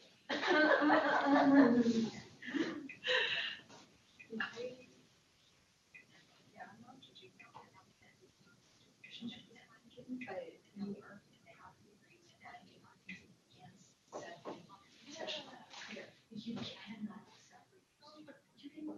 This is not also cultural stuff. Like, I'm not saying anything, but it's not like cultural stuff. It's what you said before. It's another kind of reality. So it's like trying to put institutions from one level. He said that they try to place institutions from this to this one. And they don't match. Well, and it's not even that. It's just like now talking about how those naturally developed over time. And then they're imposed after a period of extreme violence. So why are we not talking about that asterisk? There's that asterisk attached to all of it. Like there's asterisk, I'll show you. It's literally this, like those two dots. Asterisco. Yeah. I learned a word today. Yeah, I can. And then I was also thinking because you know how in international law you have local stuff, and we do have one convention for indigenous people. And then when you read the convention, it's just let's respect them in their basic rights. Just like hold on, just this one second. Yeah. So me from this privileged place, I will respect you. So yeah. when I Occasionally. yeah, it's almost the same. Yeah. It's almost like saying, okay, listen, I will tell you how things work. Yeah. And then I will judge you if you don't do things that I tell you that you have to do. It's like there's no relation there. Yeah. You can't mix not Yeah. apples with pears, but Yeah. apples with wood. Yeah. You know what I mean? Yeah. But anyway. And like all the tribes too that are successful in the United States are financially independent. Like they may get some funding from the federal government, but they have their own financial independence. So White House Dakota enacted an MLA, right? First Nations Management. Okay. So they enacted it. They have a casino. They have a very small land base. They have 4% unemployment. Yeah. That is 4%. 4%. Yeah. Canada typically has between 7 and 11. Same with the province, somewhere around there. They had less than 4. At one point, they were riding at 2%. They had to bring workers in. Yeah. So for them to enact land codes where they designate commercial land, this land, that land, like all of those things, that is vastly different than going up to Blackwood that has very little development except for some Indian exploration. Yeah. And saying, okay, you don't even have a road to get in here in this time. Yeah. Here you go. Yeah. You set up a land code. Well, That's it. They've done it at Pine Ridge too. Like Pine Ridge, the big thing was they brought in the subway. That was a huge thing for them. Oh. Yeah, that was a huge thing, but it's still the same because they're in the middle of the Badlands. Like that's a part of it too. Yeah. Like you can't play like Pine Ridge, and like our tribe, we have 5 different businesses. We're right next to this huge city. We have a casino. Everybody comes there from Gwynedd Lake, so we're very successful economically because we're not in the middle of the prairies. Like Percy Bear built condos and sold them privately because he can do that. And he has commerce degrees, so he's been the chief. See, that's the other part of it too. That's the other part about that we did talk about. 24, 25 years, maybe even more now. Yeah. It's like 20 years. So like there are kind of missing key elements, I guess. No, I guess it's what to understand Just really are what's these property rates would change it? No, property rates. Yeah, well, we The sense of business acumen as well.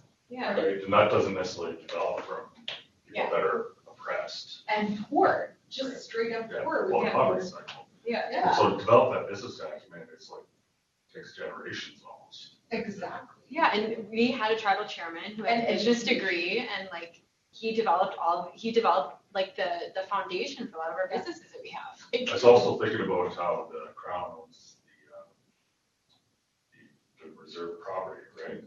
And so if you're a person who's supposedly has property rights that are actually owned by the Crown, how do you kind of really manage your own property rights when you know it's not really yours? Yeah. In that sense. But the other way to look at it too, I was thinking, is that, well, you can maybe take more risks because you know you're going to be underwritten by the Crown in the long run. So if you're getting a loan from the bank and they see your property rights, they won't. No, because it's non-alienable land, so you can't get it. Right. Yeah. And you could, like, if they enacted property rights for people or land. Yeah. Technically, although as Trish said, like, it still isn't. Right. But yeah, I guess it's also like what you consider interesting about this. Like, so what I consider interesting is the fact that there's new institutions that have been violently imposed. So what are we doing with that? Like, that's what's interesting to me, right? And trying to create a mishmash of those institutions. Yeah. We're gonna like add this. We're gonna try this. We're gonna try this. Then we're gonna try to make a business. Then we're gonna try to fix our land rights. Well, businesses are systems of power too, right? Like even in regular society, there's so much competition. And people like I think that's kind of where the information idea comes in. When there's perfect information, then you have perfect competition. Yeah. And when there's monopolistic competition, or not monopolistic, absolute competition, that's where kind of things break down. It's monopolies, and I don't know. Yeah. It's pretty complex, to say the least. It's very complex, yeah. Dense. We keep going. It's dense. Well, I mean, where do you start? Where do you finish? Exactly. Where can you like make a difference? without, destroying other people or destroying society in general. Right? Well, and to me, it's really like being independent, having an independent income source that is separate from the feds. You're never depending on the feds for funding. That is, that's to me, what that's what it is. But it's also like, it's bigger than that though, to me. It's like, okay, if we're going to do all this, then like, what are we doing with our culture and our language? What are we doing with our young people then? Like, are we still reflecting our values,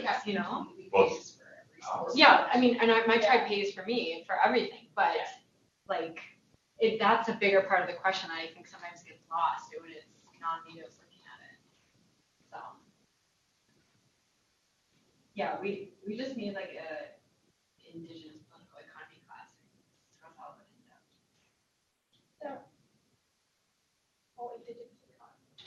Yeah, There's an indigenous and policy. Yeah, which I think I'm gonna take. Just class. Yeah.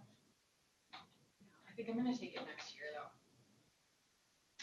I think he only offers it in the spring, summer, and I just don't have time. He teaches, like, that class covers it more policy-wise, whereas the classes I teach just cover the history of it, but it's not that I don't feel like we would get anything out of it, but you just have such limited time to get stuff done. No, but why put that in spring course? I just think that it should be a fall course. Yeah, I can't possibly do it this year. No, neither can I. Yeah. But I just think it's too important to take it and try to compress it into a week or a week and a half. I know. Like there's so much that we won't be absorbing. Yeah. No. Like I teach 100, 260, and 260. Well, I need to register it. I know that you mentioned it. Registration open today. Yeah. We should be on. Well, I really want to take John it. will get me in if I can't get any else. I really want to take it. I just don't have time. This time.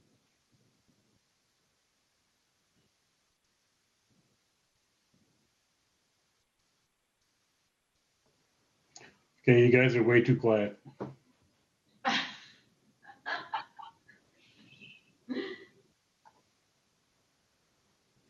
Where is Sean Mark? Look like he's in his face. I am in my basement. Are you?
Who is this runner? Just always walk fast. Oh, thank you. I can't help it. When I was a little kid, we didn't have a car. My mom was tall, and so like you have to walk everywhere. So now I just grew up walking very fast. So now I don't know how people stroll. Wait, you do walk fast. Yeah, I really do. I'm just like, she's always motoring around. Because I just never learned how to stroll. No, but that's tostito? I would ask you to. One tostito? Nothing. Would you like some tostitos, Michael?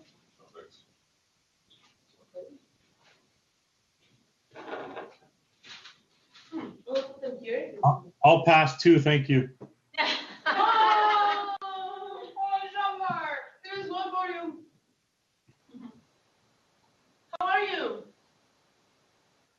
I'm doing better, thank you. Where are you? Are you at home? I'm at home, yeah. I had quick day surgery yesterday, so I'm I'm recovering. Oh, sorry to hear that. That's all good. Sucks to get old.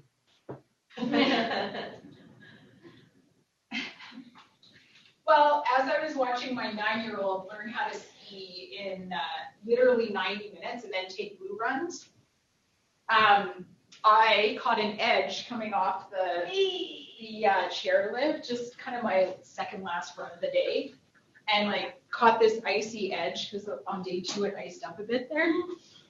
Whack onto the back of my head. All right, everyone, let's, I think almost all of us are back. We've got a few more papers to examine today. So, we've got just looking for next week, we have a little bit of bleeding into next week. That would be okay. Because there's a few concepts I want to make sure we get. Let's start with the Tollison piece, rent seeking. Who's doing it? Very good. Rebecca, start us off. Thank you very much.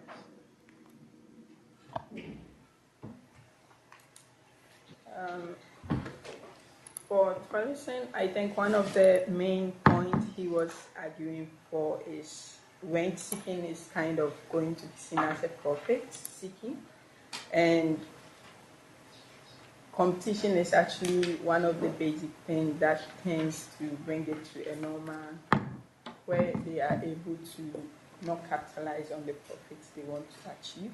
He started by explaining that rent seeking is defined as a return in excess of resource own opportunity cost.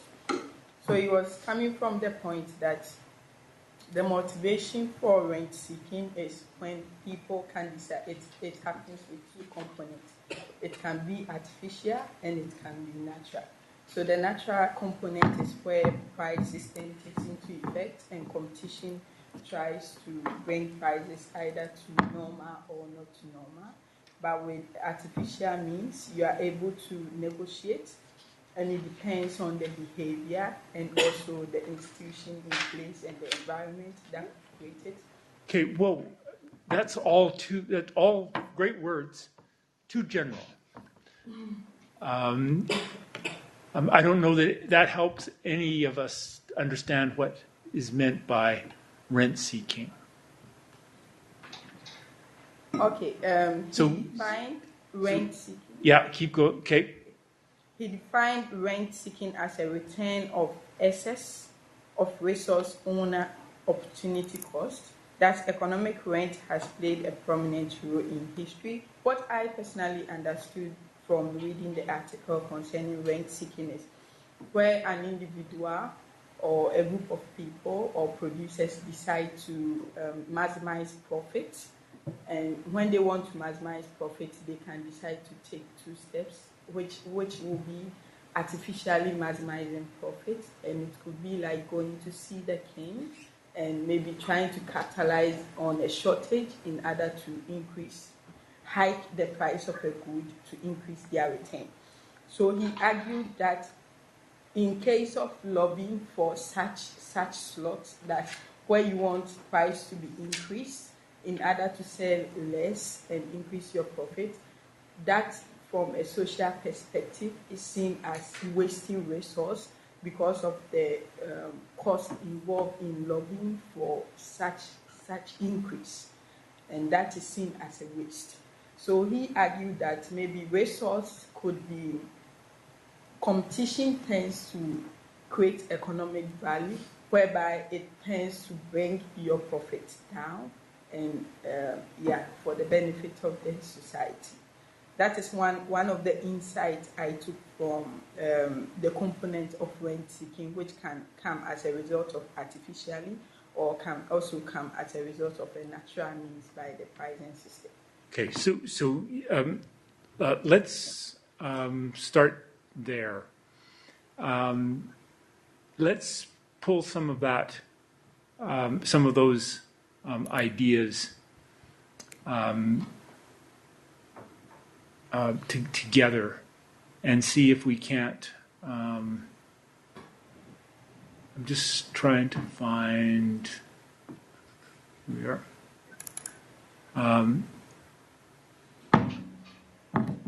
Let's see if we can't do this in terms of. I think he's got a little diagram here.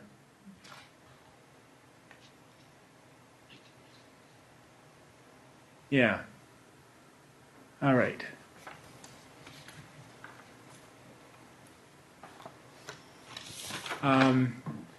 So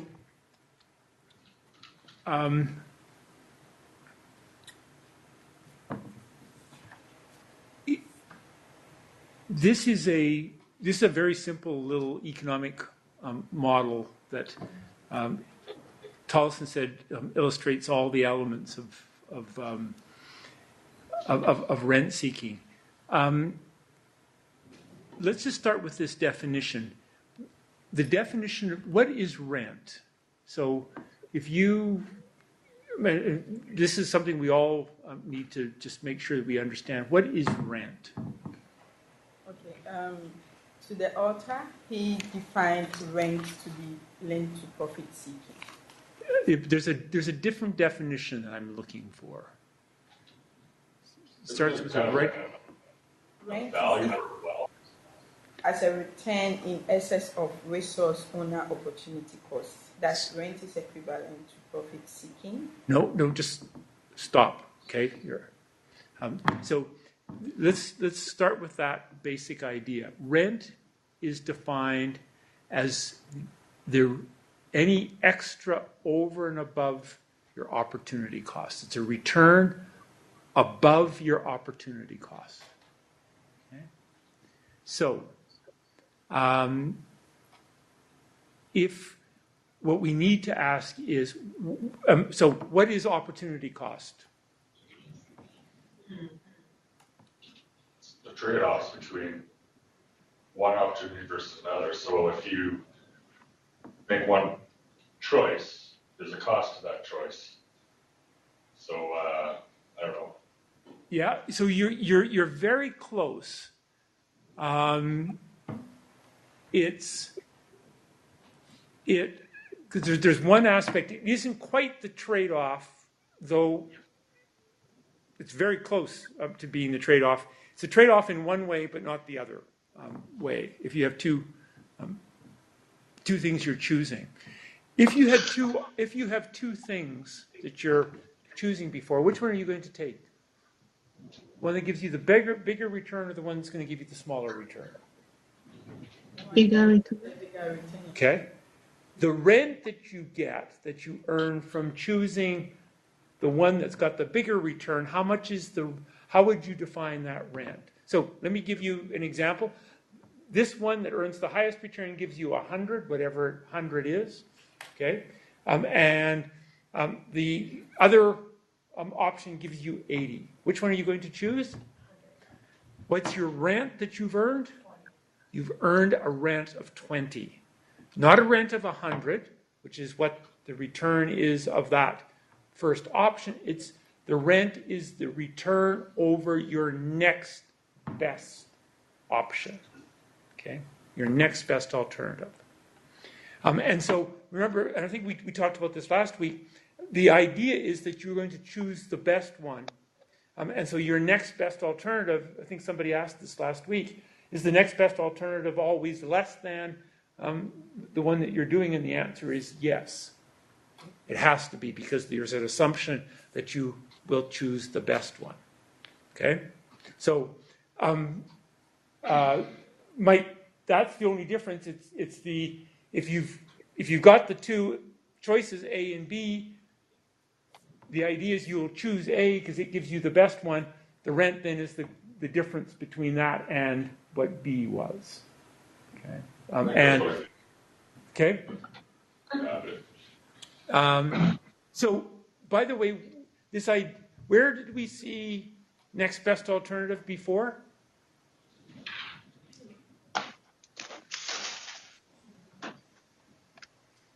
Is it in Prisoner's Dilemma? Say that again.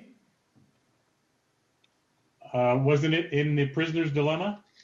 It shows up in the prisoner's dilemma. It shows up in all of the discussions we were having around bargaining.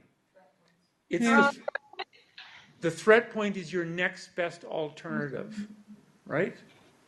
And so if you are able to negotiate a bargain that's better than your next best alternative, guess what?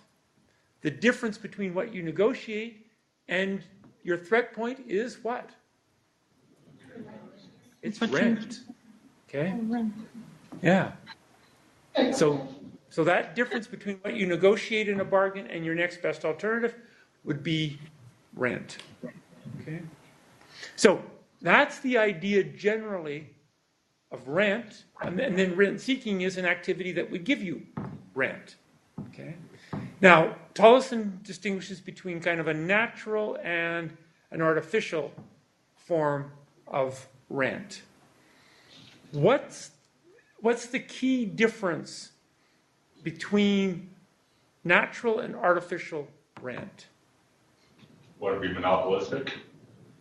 According to the writer, I think one of the different that he strike was the natural result from the price system, the pricing system, which is seen to be competition. But for the artificial one, it's kind of hiking prices to achieve rent by lobbying. That's it. So you're all getting close, but it isn't necessarily. So it isn't necessarily what you can negotiate, because I'm going to show you that. There's lots of cases where that would be a form of natural, so-called natural rent. I think what he's trying to get at is that and for me, artificial and natural don't seem to. He was writing back in a different era. I don't think that. I don't like that language, natural and artificial. I think what he's trying to get at is that what he calls natural is the act of engaging in the rent will allow the outcome to the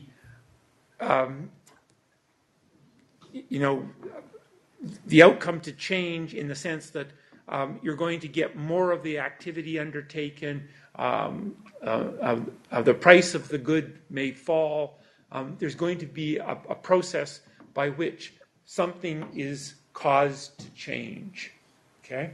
Whereas what he was calling about artificial is that you're going to lobby for, or you're going to try to get this rent, and at the end of the day, well, all that changes is who gets the rent, but it doesn't have any fall-on effect in terms of it changing the output or the price of the good. The world otherwise stays the same, other than you've got the pie now and somebody else didn't get the pie. Okay? So if we want to use our language, the rent seeking leads to a larger pie. In the artificial, the activity doesn't change the size of the pie at all. Okay? That, to me, is a better characterization of it.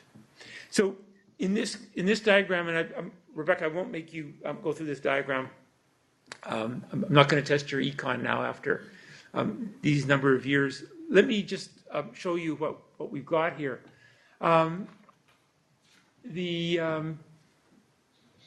We've got this original. So the idea here is that that curve at LMC is called the long-run marginal cost. That's the cost of essentially producing this particular good. And as in his example, if we want to use Tollison's example, it's what's the cost of producing playing cards? Okay, the price of this would be, if you could charge a price PC for playing cards, you would just cover your costs. And by the way, for those of you who took econ, that price and those costs would include an opportunity cost. So you're earning some rate of return on your money, presumably enough to allow you to invest in that. So that's the price that would give you, somebody should be able to and would be willing to invest at price PC. Okay?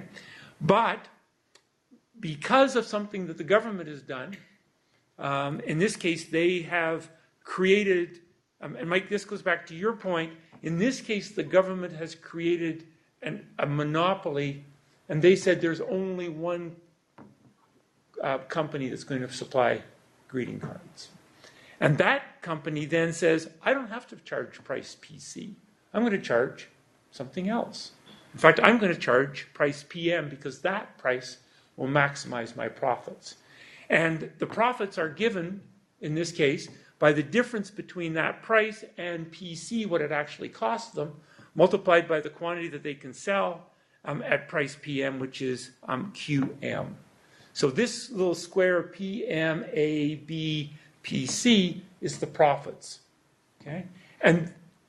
But that's also the rent, because it's the return over the next best alternative. So the next best alternative for this firm is to supply it at a competitive price.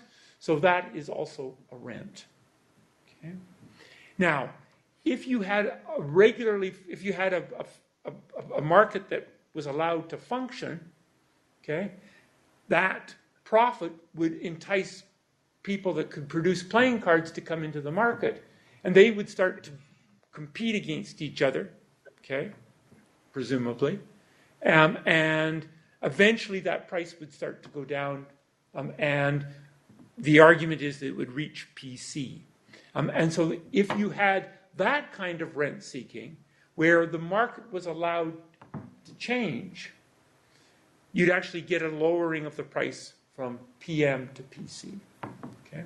But if the government doesn't allow that competition to occur, they have created a monopoly and they hold on to that monopoly, then the price will remain at PM. But there's still a profit, there's still that profit, there's still that rent given by that square PM, A, B, PC, and people say, gee, I want that. And so now, so I can see Rebecca and then Geb saying to the king, I'm going to be the king, they're both going to come up to me and say, Murray, I want the right to produce playing cards in your kingdom. And I'm going, oh, gee, that would be nice. Which one do you want to pay me the most? Okay? And how much could I get out of either of them for that right to, okay? Yeah. PM minus PC times QM times by the change between QM and QC, and then half of that. No. You can't get that. No, it's that original profit. They get a profit of PM, A, B, PC, right? And they want to hold, either they got it or they want to get it. How much would they be willing to spend to get that? They'd be willing to, say that little square is 100. How much would they be willing to spend to get $100? They'd be willing to spend up to $100. Now, they'd hope they can get it for 90, or they hope they can get it for 50. But I could start having a bidding contest between the two of them and say, okay, Jeff, tell me, how much do you want? How badly do you want it? You'll say, Aaron can act as the auctioneer. Or Jillian, have you been an auctioneer? No. Okay. Now you will be. Jillian is the auctioneer. So she's going to auction this off, and she's going to start the bidding at 50. Okay? So Geb says 50. I'll spend 50. Okay? It's worth 100. Okay? And then Rebecca says 51. Right? And I can keep the bidding going. Okay? And so they've spent a bunch of money, okay, that I now get. Now, the point that Tollison's making is that if it was that easy, if it was just them giving me at the end of the day the extra money, all that's done is it's changed hand. Who gets the rent? Me or them? Okay? But they argue that, in fact, this gets wasted. And the reason it's $100 that's spent that gets wasted is the following, that they both say, well, I need to get ready for this auction.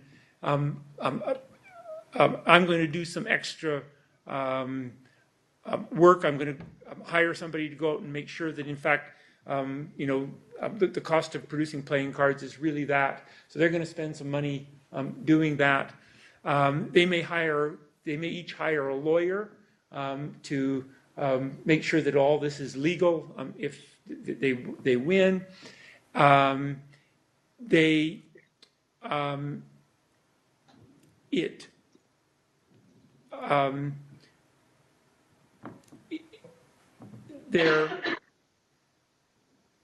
What are the other examples that they give?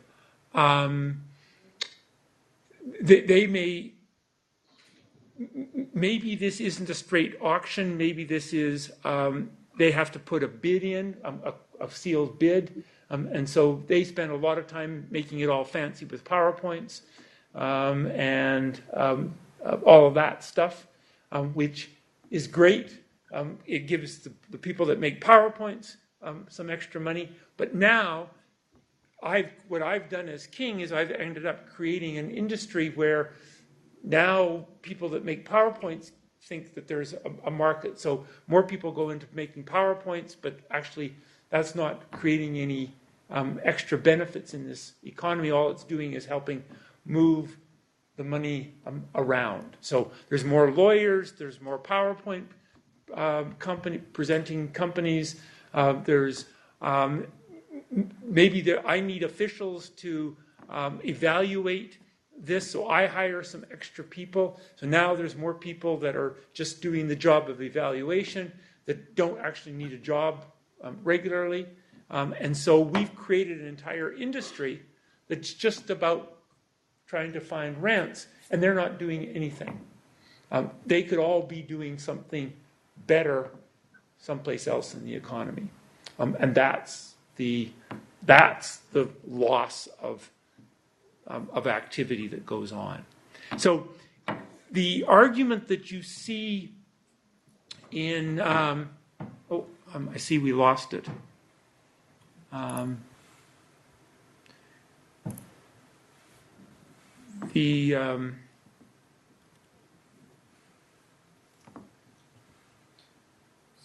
I just ask a quick question? Yeah. In this case, how are we defining productive activity? Because it seems to me that, you talk about the lawyers, you talk about the people who make PowerPoints. At that point, they're rendering a service. They are. So, and I'm just thinking in terms of, say you have an economic downturn and you have a bunch of, or very high unemployment. To employ these people in this capacity would still be better than having them be unemployed. So you can't really make the argument that you're shifting them from one unproductive capacity to another at that point. Right. So what this hinges on is the idea that we've got, but for this activity, the economy is ticking along reasonably well, and that what you're doing is pulling people in from other jobs into this that isn't producing anything productive. So you're taking people that would otherwise be expanding the pie in some way into something that's not making the pie any bigger. Okay. Gotcha. So long as it's contributing to making the pie bigger, it's considered productive. That's right. Gotcha. So, but the idea, you're right. This is assuming that the rest of the economy is reasonably at full employment. Okay. And Where do artificial and natural tie into this? that's why this language of artificial and natural, this is language from an old time. It doesn't really fit with, I think, what the language we want to use today. I think the way to think about this is far better is to use this idea. Is it productive in the sense of increasing the size of the pie or not? Wouldn't that also be dependent on preferences? Say, for I'm sorry? example, say PowerPoint, that's his choice, right? It comes down to his choices. And that is also increasing the pie in his own way, I guess. I don't know. Say that again? Well, so would it depend on preferences? So say the king who prefers PowerPoint is making a decision on something, or whoever's viewing the PowerPoint prefers having that to make the decision. Would that be his preference?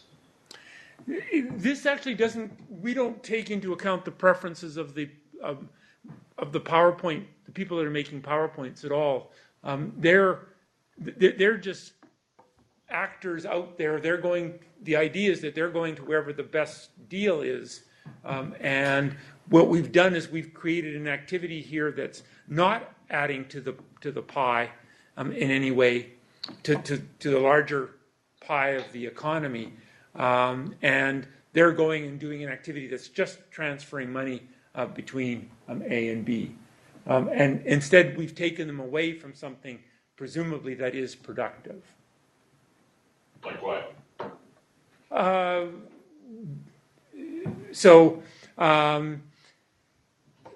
All kinds of things. So maybe these people had been working for a company that had developed a new product that was trying to find a market for it and expand its operations, and now they're finding, gee, I can go and work for this bid for the playing card monopoly. Now I'm not going to be working for a company that is doing something that would be deemed to be productive in the sense of enlarging the pie. And so what you've lost then is those people working on those projects that would make the pie larger, and you have them working on something that's just redistributing the pie. So we're assuming in this story that the people that are doing the PowerPoint, and this is just a silly example, but those people are simply doing whatever is best for them. The question, though, is they're doing what's best for them. The question we have, is that best for sort of the total size of the pie or not? And the rent-seeking argument says no. It's actually detracting from the total wealth that's available to all of society. So I think I'm still struggling with this a bit. So we could extend the same argument to, say, research and development or marketing or several other activities, where we would only find out if they're productive or not after they are successful or not. Because if I go through the trouble of spending $1 million to design a new product and then it ends up being a flop, then you could make an argument using these principles that was not a productive activity. Right. But I've still paid all those people who went through the design process to do that. Like that is an activity in and of itself. So the argument there, so this is really good just to understand that. The argument that's being made is that let's take an idea like spending money on R&D. The way that economists would examine that and would think about that is that is a risky activity, and that there is a success rate. Not all investments will be successful, but on average, there will be enough of them that are successful that it pays for people to do them. And in fact, that's why people are doing them, that they think on average we're going to hit enough kind of home runs or singles or doubles that we end up getting our money back. But no, I mean, anybody that does R&D, if they're going into it, so let me just think about it from a point of view of a firm. You go into R&D with the idea that there's a chance that you could fail, and sometimes you do. What you hope is that you have a portfolio of R&D projects that in the end is profitable as a whole. Nobody ever goes in saying, I'm going to hit it. I'm going to be successful in this, and this. If you do, you are under-investing in activities because you're only choosing the for sure things. and they probably actually have low rates of return. What you need to do is take a risk, some of which won't pay off. That doesn't mean that those activities weren't, that the investments in that weren't productive activities. They were not for that specific, albeit not for that specific thing, but for your portfolio, they were productive. Okay. And so one would apply that same argument in this case, that people that were, if there's a set of activities that we're encouraging that are exploratory in nature, and that some of them work out and some of them don't, that would be fine. But that's still a productive activity, because at the end of the day, we get enough good ones that... So is this what that works? I'm sorry? How do you measure that then? Just through money, or? Yeah, I mean, the traditional way would be what's your average rate of return on that portfolio of investments, rather than on the rate of return on any specific project, where any specific project might have a negative 500% rate of return. Others will have positive. So in an investment or in an R&D setting, how does that diversification actually become successful? You would think that a large multinational, or maybe not a large multinational, but a company likely only has one or two specialties. Right. So if they're investing in R&D, how can they invest in? They can't really invest in shoelaces and locks and this and that development. Right. How do they really spread that risk over? So this is one of the now we're really getting off topic here, but you're right. It will. Every firm will be investing in a particular set of something that is sort of core to its knowledge base and personnel and marketing experience and expertise down the road, because they're going to have to market their product or something, right?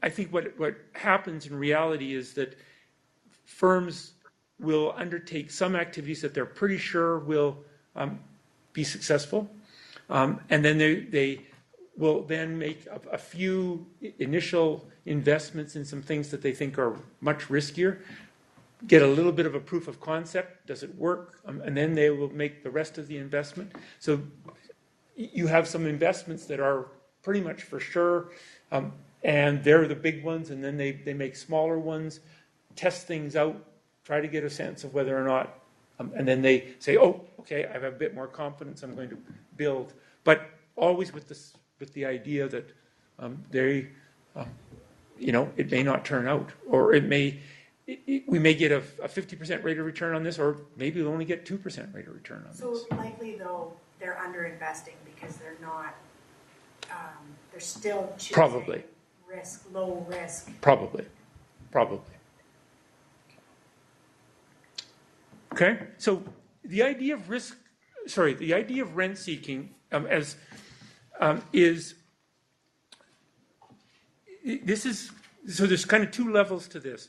One argument to rent seeking is the one that we've just been making right now, which is firms, in an attempt to try to get this kind of artificially created rent, or this rent that is locked in place and that can't be dissipated by the activity that's being undertaken. So this rent will exist, will continue to exist. It just changes hands. Okay. In an attempt to get this, people will spend resources up to and including the amount of this rent, and that has to be seen as an extra cost to the economy. Okay. And in this diagram, the area ABC is, for those of you taking econ, that's been typically viewed as the loss to the economy from monopoly. And now we're adding the area A, B, P, C, P, M. So now it's that whole trapezoid rather than just that little triangle. Okay? That's the loss. So that's the one argument, is that rent seeking creates a bigger loss to the economy than what is traditionally believed. Now, there's another way that rent seeking gets used in the political economy literature, and that is that there is a rent there that people are going to compete over, or they're going to seek it and then compete. So back to my example, Rebecca and Geb are going to compete on this, and their efforts may well be focused on trying to get hold of that, rather than they may find that that's a better thing to do than something else, and that is just to spend their time trying to get money from me. And this also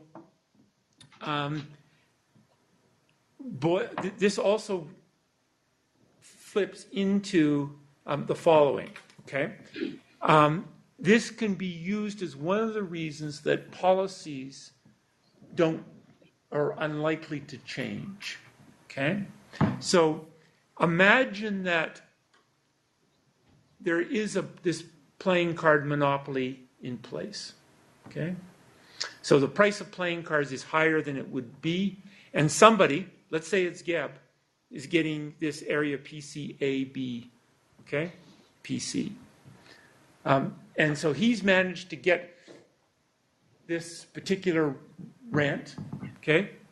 Does everybody understand why that's the rent, right? It's the difference between the price and what the cost is multiplied by the quantity that's being sold. So Geb's got that. And now there's rumors that I, the king, am going to change the rules, and I'm going to allow other people to produce playing cards. Okay? And Geb goes, oh my God, I can't let that happen. Okay? And so what? Now in this case, he's not. So he's got the playing card. He's got the rights to the playing card monopoly. Okay? And he's getting that rent. But now I'm making noises that I'm going to change this. What's he going to do? Spend all his money lobbying you to keep it. What's that? Spend all his extra money or whatever that box is trying to keep you, or trying to get you to let him have that monopoly. Exactly. What's that? Now he'd be willing to pay. No. ABPCPM, because that's what he's going to lose. If Geb, in initially bidding for ABPCPM, spent that amount, and then the king suddenly, and then you decided that you've changed your mind and actually want to switch it back, is Geb going to invest any more money in protecting that right? No. So if the arrangement was that I had already captured all the rent from him, okay, then Geb, if Geb sees the thing going, he's not getting any rents. Because remember, the rent is over. So let's suppose that area is 100. He's paying me 100. He's not getting any rent. So I'm getting all the rent now. So now I might be a silly person to change the rules if I'm getting all the rent. But suppose I couldn't quite capture all the rent from Geb, and so maybe he's paying me 50 for this, so he's getting a rent of 50. Okay. And now he starts to hear some rumors that maybe the Bridge Club is lobbying me to take and change this rule, okay? Because they use lots. So the Bridge Club uses lots and lots of playing cards. They are objecting to paying a high price for playing cards, and so they're coming to me and they're saying, Murray, we really want you to lower that price, okay? And maybe at the same time, the World Bank is coming to me and saying, Murray, that playing card monopoly that you've got has got to go. We'll give you some loans to build a dam in your country, but you got to get rid of that playing card. So I'm going, oh, maybe this is a good idea. Okay, Geb starts to hear about this, he gets worried because he's going to lose the $50. So there's a rent of 100.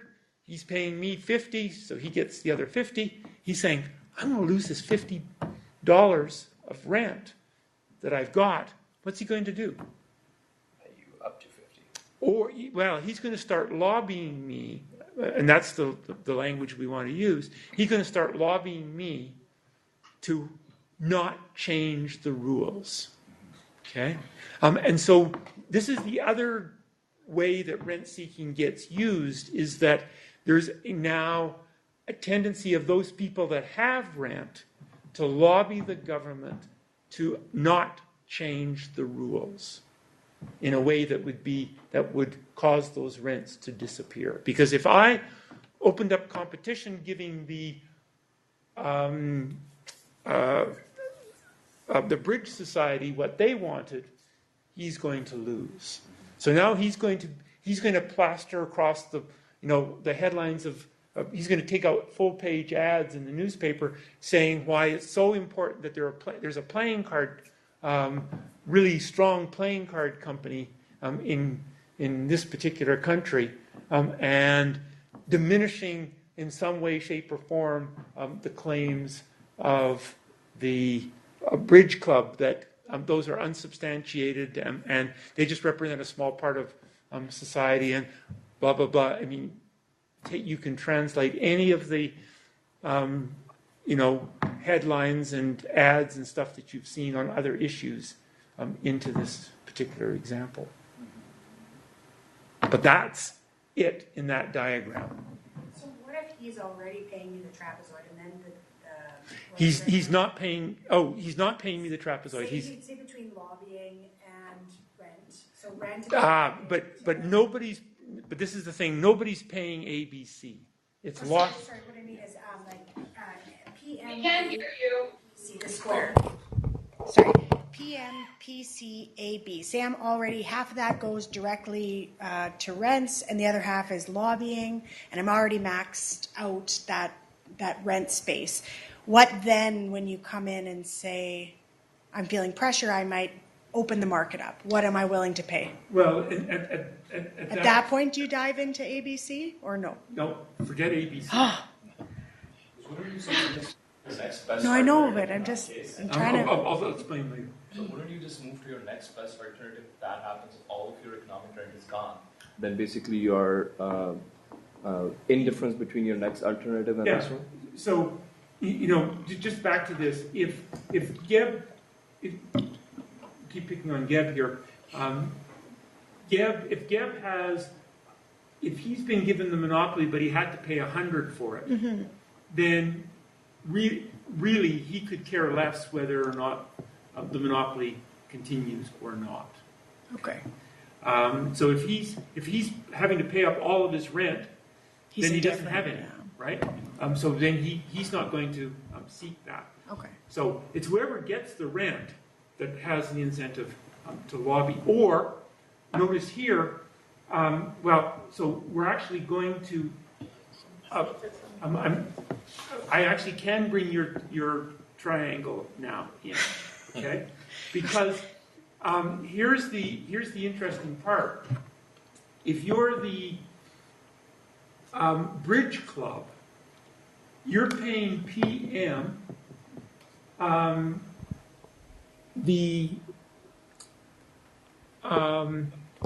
this is a bit tricky. Depends upon what kind of idea you have. If the Bridge the Bridge Group thought that they could get the price down to PC, then if it's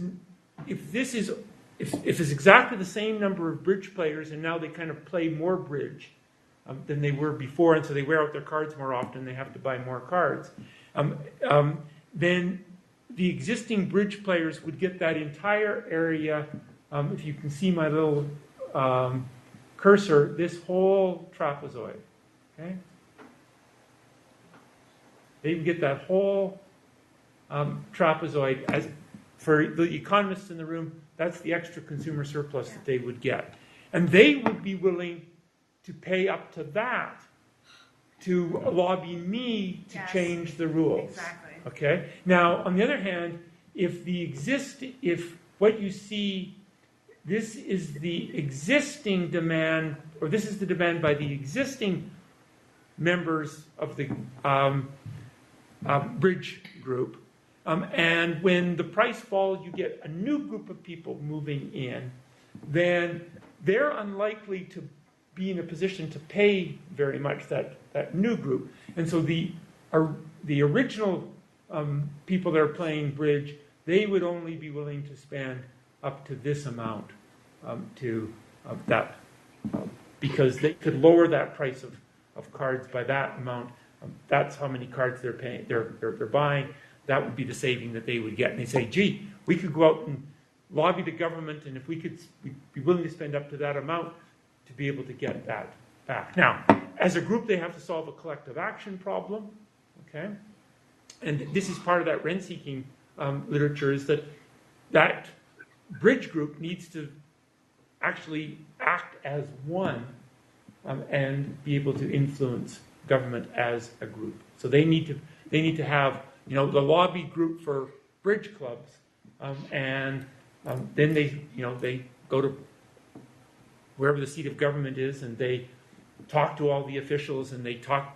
They get they buy a plate at the $1,000 a plate dinner that I hold, and they want to make sure that they shake my hand and be seen getting their picture taken with me. Okay, all the things that happen, so that they can start to influence the decision that's being made. Okay. That's rent seeking. Wait, please, is there any point that PM can come to PC? Because he introduced the concept of competition. And Yes. So it would be, that's exactly it. The way that PM can come down to PC is only through competition. Which means I take off, the king, take off that monopoly, that granting of Geb, of the sole license as the king's maker of playing cards. That's Geb. Right now, Geb is the king. He's the king's maker of playing cards. And if I took that designation away from it and said, anybody can make playing cards, then we expect that price to come down. So some people use rent-seeking and corruption interchangeably. Aha. Right. So there's a gray line here, okay? And this is why I've got them in the same. This is a really good question. This is why I put rent-seeking and corruption in the same section. Is because Marie. Yeah. What was the question? We didn't hear it over here. Oh yeah, sorry. So the question was: is rent-seeking corruption, or is there a difference? And the point I want to make is that there's a gray line between the two of them. There's clear connection. There's clear issues where it's corruption. There's clear issues where it's rent-seeking. But there's a gray area where you're not actually sure of what it is. Okay. So part of this is part of the dividing line is what is legal in the particular country. Okay. So I was just mentioning $1,000 a plate dinners. The reason I mentioned that is because this is actually an issue today in Ontario and BC. Okay, so this just hit the news again in Ontario. Premier Ford held these something like $1,000 something really expensive plate dinners, following on the practices of the former Liberal government, which the Conservatives had actually criticized quite significantly when they were in opposition. Okay, but now that they're in power, they think, gee, this is kind of a good idea. We need to raise some money. We're going to put these back in place. But different provinces have different legislation around what you can do, and is there access to politicians for cash? Ontario had actually quite lax regulations in this area. BC currently still does. They haven't been tightened up. Other provinces have much tighter regulations. And so there, that's pretty clear. If you're outside the rules, it's legal, and if you're outside the rules, it's not. Okay? And if you're trying to do something that's not on the rules, then it would be illegal. Okay? But there are also lots of gray areas, and without going into this in a great deal of because we could just get totally lost in this for the next 3 classes. If we take the SNC-Lavalin case, part of the question that's being asked is whether or not the questions that were being asked of the Attorney General were in fact sort of legal or not. And my reading of it is that from a strict legality perspective, one can say as to whether or not they were sort of appropriate, but from a strict legality perspective, it is still unclear as to whether any actual law was broken. At least so far that's my reading of it. Now, that may change, and I'm sure there's other people that have different views.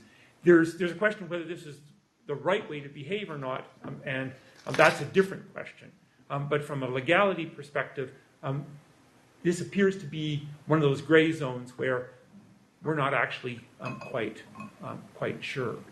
There's clearly activities, though, where there's lobbying activities that would be rent-seeking that would be clearly corrupt, where people are going clearly behind closed doors, and they're passing, cash in ways that, and making money available in ways that are clearly outside of the law completely. And if you want an example of that in Canada, you would have to go back to the sponsorship scandal that took place in the late 1990s. And Michael and I have if you want a nice write-up about all the events that happened in the sponsorship scandal, Michael and I have a paper, I think it's in the Journal of Governance. No, that's not it. Anyway, if you just look up Atkinson and Fulton sponsorship scandal, you'll find the paper. And we lay it out, and that would be a question of something that was an illegal and a corrupt act. Okay. But your point is there will be cases where lobbying moves over into the corruption area, and there will be other cases where it is deemed to be perfectly legal, at least by the rules and the laws of the country in question. And what we need to recognize is that what may be legal in one country isn't legal in another country, because rules differ across countries. Can I ask you a question about artificial rent? Yeah, so just hold on. David? So if institutions are really, society's institutions are the sole determining factor about whether something is rent-seeking or corruption, then, sorry, I lost my train of thought. Go ahead. No. Keep going. You're on a good angle here, so I don't want to lose it. Had this in my head, and now it's gone. So relating this to the discussions of corruption, then talking about when we're looking at rent-seeking versus corruption in the context of anti-corruption strategies. Now jumping ahead a little bit, in terms of addressing this problem through a more direct approach, you can look at Mungui Pipidi or or the one that I was looking at, is that part of the policy debate is then changing those definitions and the perceptions of those two activities and more clearly differentiating between them? Absolutely. And so we'll move into these next two papers, but this is a really good jumping off point, because what Manju Papiti and the Person et al. Article are really getting us to think about, particularly the Manju Papiti article, is, and I don't want to circumvent this, but actually starting to think about those institutions that are underpinning the way society thinks about things like corruption. And we have to do that. And her point is we can't properly think about corruption until we actually understand those larger institutions.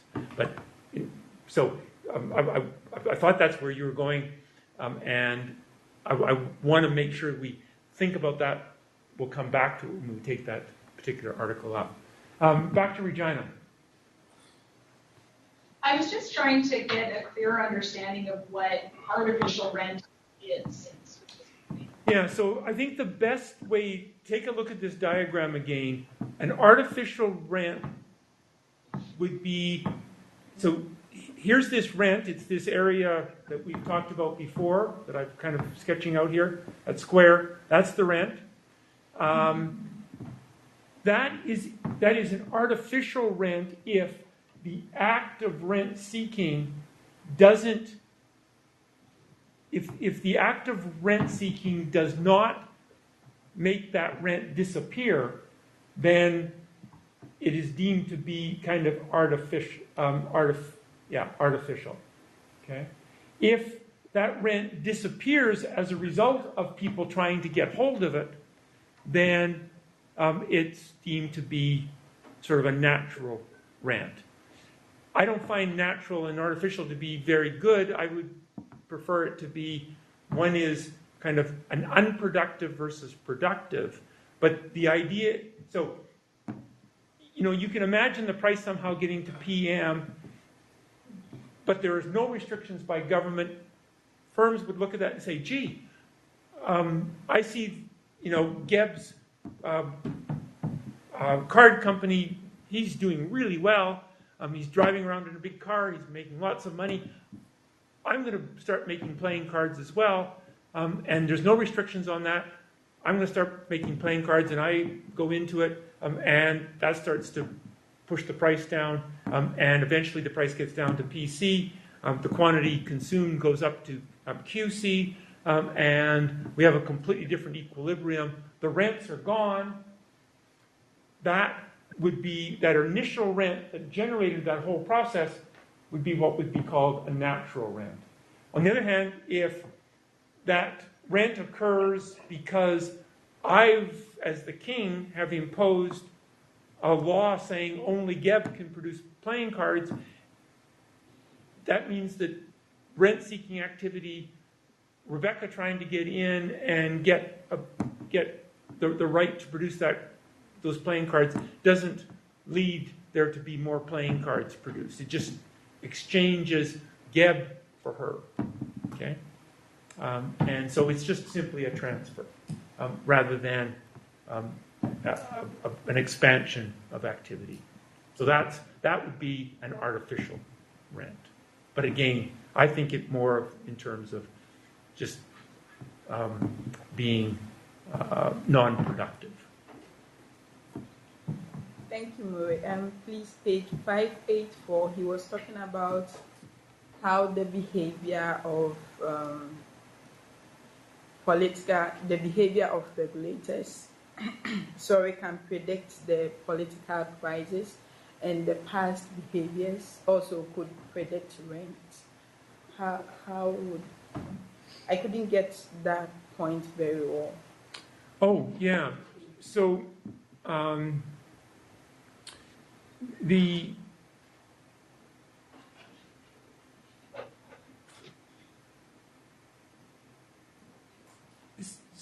this is actually getting at kind of the example that we had here.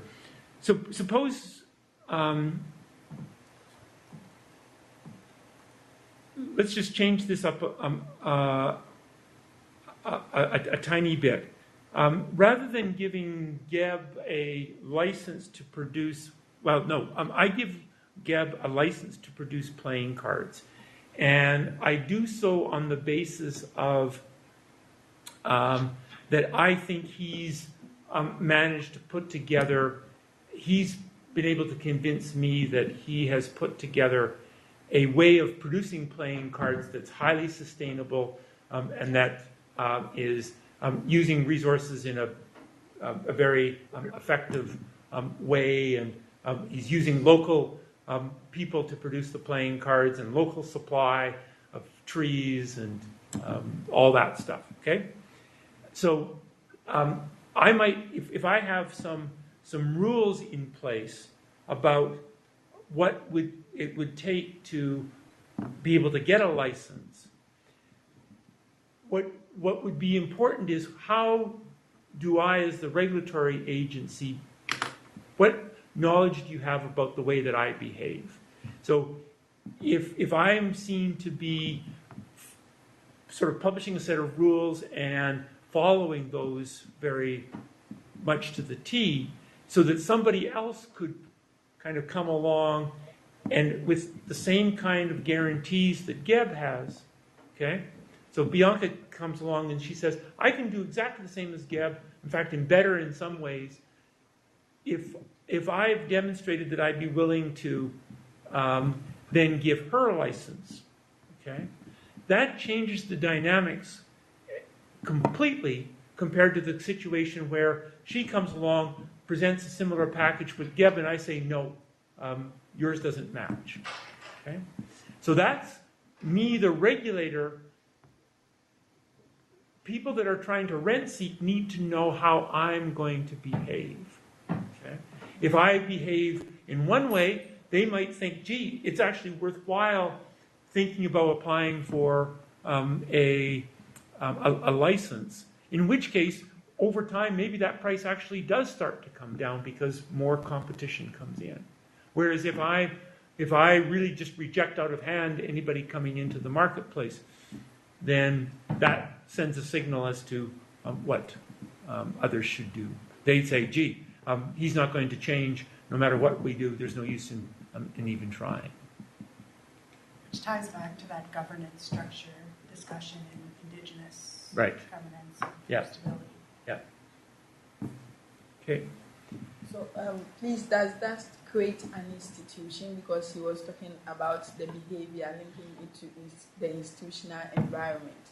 So maybe as Bianca is trying to approach you and they know that you are not going to change your decision, does itself create an institutional environment for people seeking rent? So, in a sense, if it's been well established that there's a norm that I will, that the regulators will consider, they'll have well set out criteria and they will consider them in a reasonable fashion.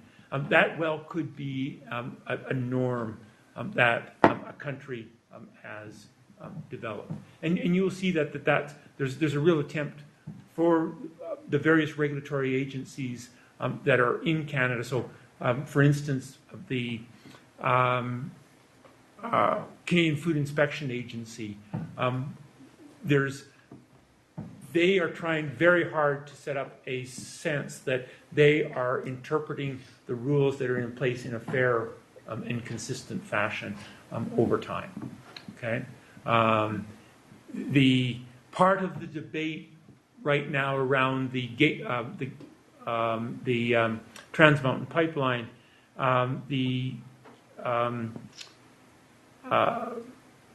what's it called? The Energy Board.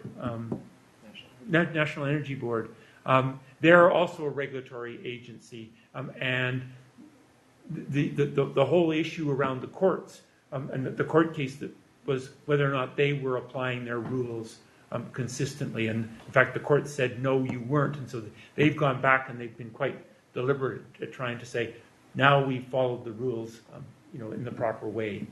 So this becomes a really important feature. As to what what outcome you're likely to get. Will you get some movement in things, or is it boxing things in and causing the system to become much more constrained? In which case, typically the idea is that there's then more rents to be had.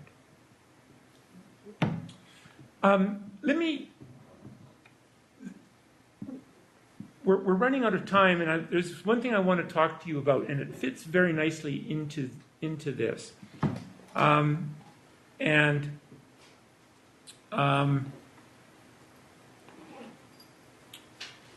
want to talk just a little bit about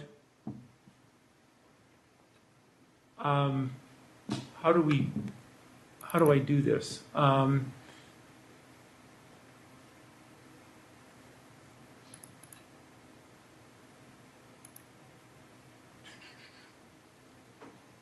want to get my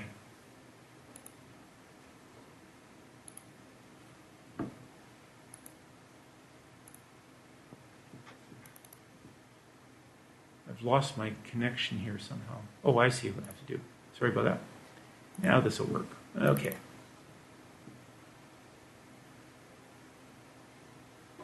No. Shoot. Oh, there we are. No. Hello, come on.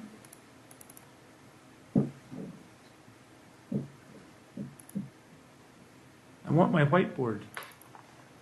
Sorry, folks. There we go. All right. So here's something I want you to think about. This is going to take us back to COAS. But you're going to see, I think, some of the connections here.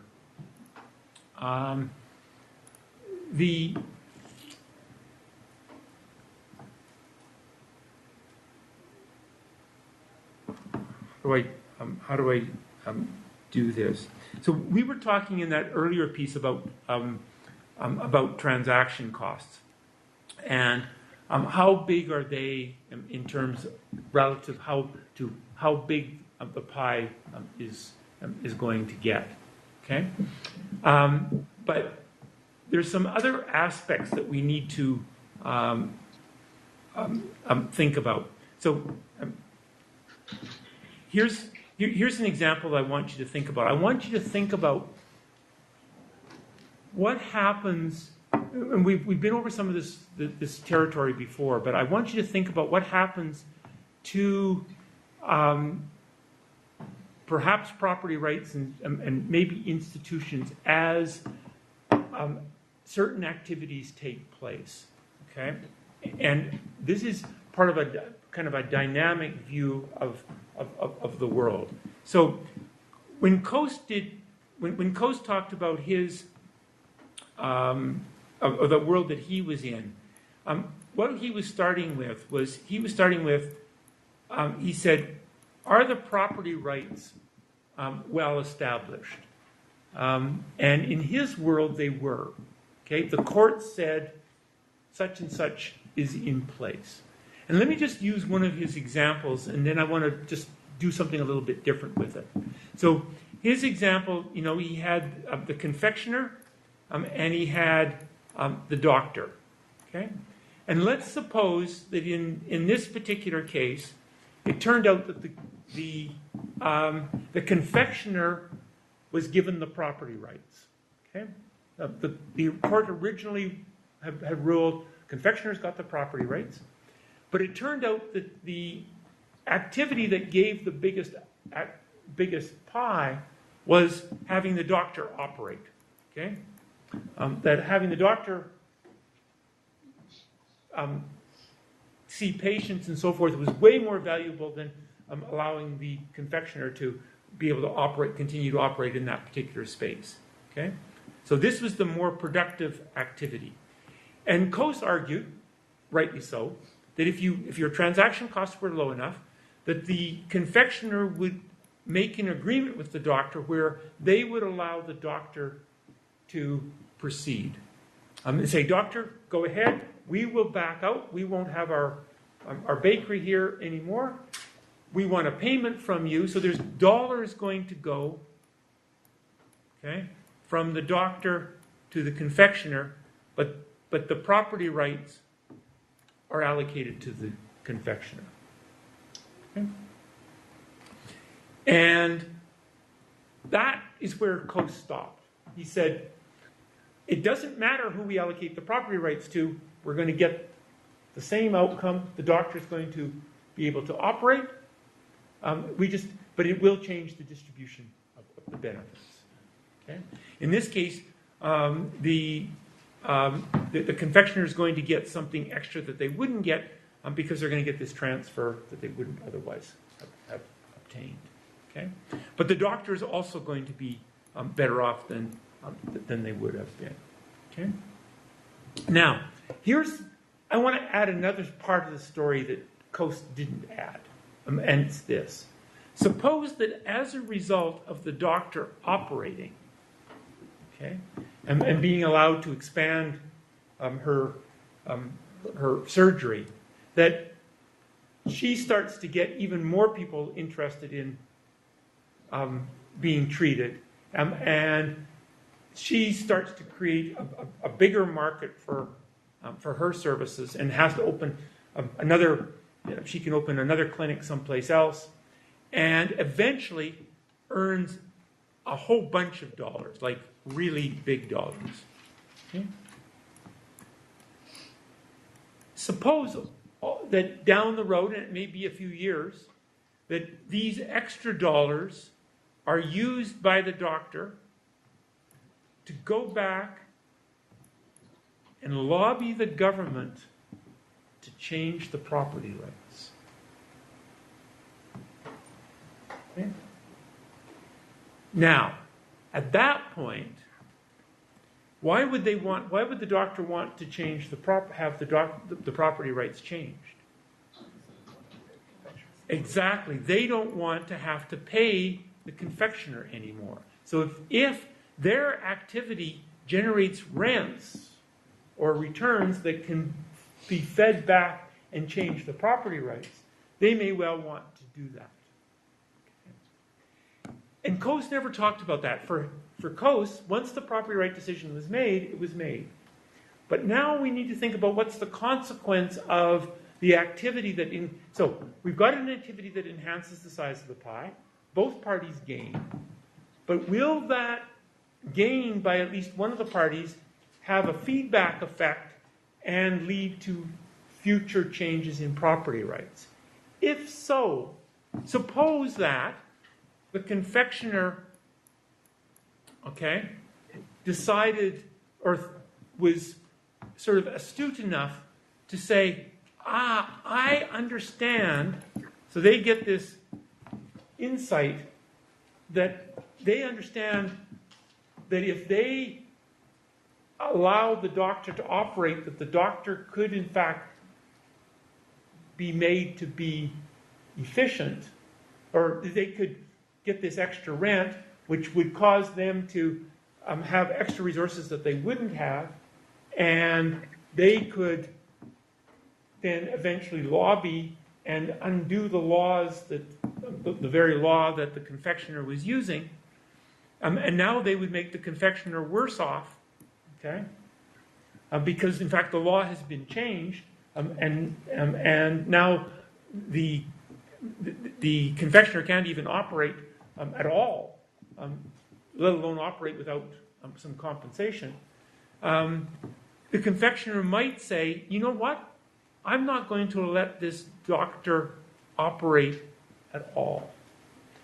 So I'm going to actually put a whole stop to this doctor operating. I'm not even going to let the pie get bigger.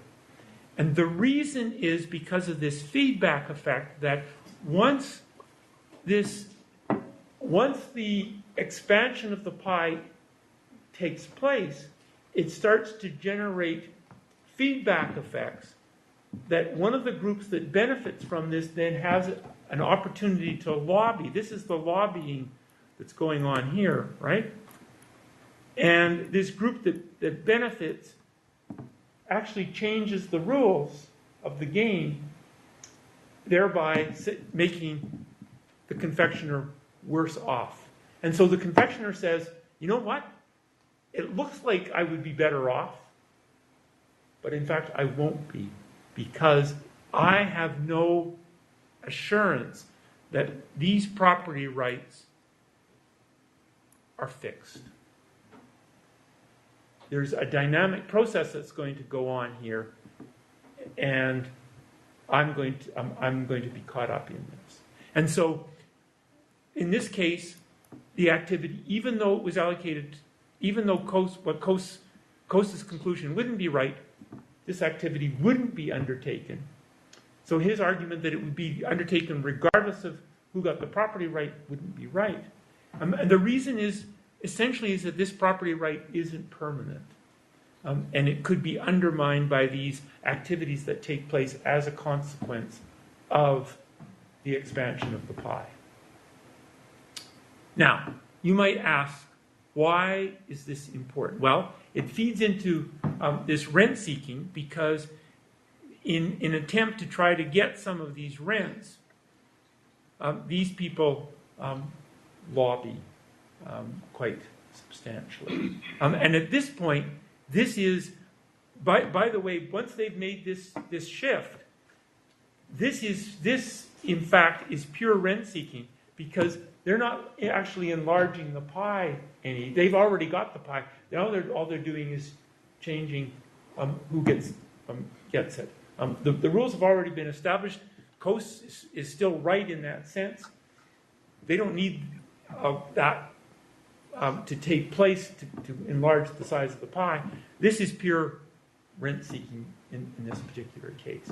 But that rent seeking activity can change those initial rules, which changes the dynamics of the story that we're telling.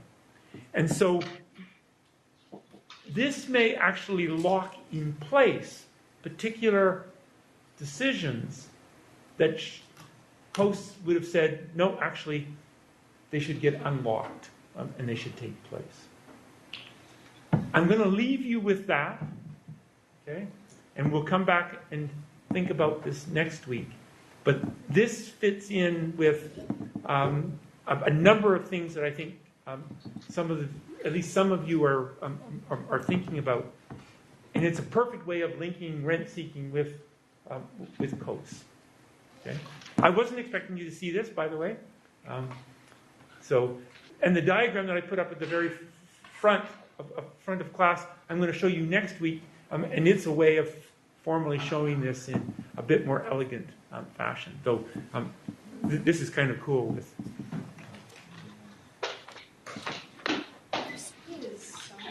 Okay, so we'll see you guys next week. Thanks for your assignments.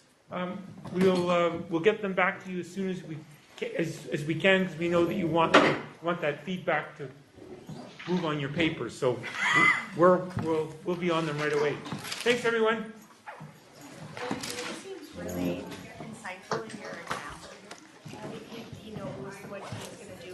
That's right. But wouldn't there be a dampening effect from this payment from D to C, which should increase as D's potential profit, which would change his ability to lobby? So what I'm meaning is you said that D now becomes big enough that it affects all these. But wouldn't at the same time C say, wait a second, he's actually making more money out of this. I need to increase, because it's a negotiation, right? So C's going to increase what he takes from D, and as a result, D's not going to have as much to lobby. So isn't there some sort of dynamic there as well? You're absolutely right. So this may change what C wants. But C then... But C still has the property right, so C's the one who decides. That's right. That's right. It doesn't... And I mean, what C wants is what C gets, because it has the property rights. So as long as he can stay ahead of D and not and maintain the property rights, he's going to keep charging and keep it down. Right. But remember that the more that C buyers... Amanda, well, is that logging off? The less likely it is that D's... Because Amanda requested of T. And the more that... But I guess If But you know what? I actually was thinking, and I was like, okay, that sounds like that game where you hand distribute the coins and you've got to. Right. But yeah. But you're right. This may change C's original. Well, and really, if D doesn't pay and D leaves, D's not lobbying and he's not changing the property rights anyways. Right. So but this is the point. C, at some point, and this is all that's required, is that at some point C may say, I can't get enough from D. Okay? Because it may be that C can't get enough from D. And so C just says, I have all the properties, I'm going to keep them, and I'm not going to allow this to go ahead, and the pie doesn't get bigger. Sure, but at that point, property rights still don't change, right? Because at some point, C goes... I know, but you're right, the property rights haven't changed, but the activity doesn't go ahead, and the pie stays. Oh, which is what Coase had said. He said it's all going to continue on as normal, but it won't. At some point, it stops. So whether it stops with lobbying or it stops with C not being able to extract anything more from D, it's stopping either way. That's right. Okay, thanks. But you're absolutely right. By the way, this is a version. This is a slightly different telling, but has elements of the classic hold-up problem that Williamson that forms the basis of Williamson. Yes. Wonderful. Good stuff. I read Williamson and it gave a good insight. But I was thinking it was not located, so could I also borrow idea from Williamson in my work? I don't know. I'd have to read what you've got. I have no idea. And remember, I want you to use one theory, not 5 theories. No, only transaction cost. But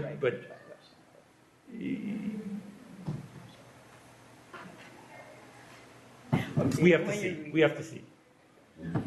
Please, you made this one. I just need a small clarification of that. You were trying to explain institution, and you use like capitalism, for example, which is the bigger umbrella, and we have a lot of other activities in capitalism that forms an institution. So that's not really what I'm saying.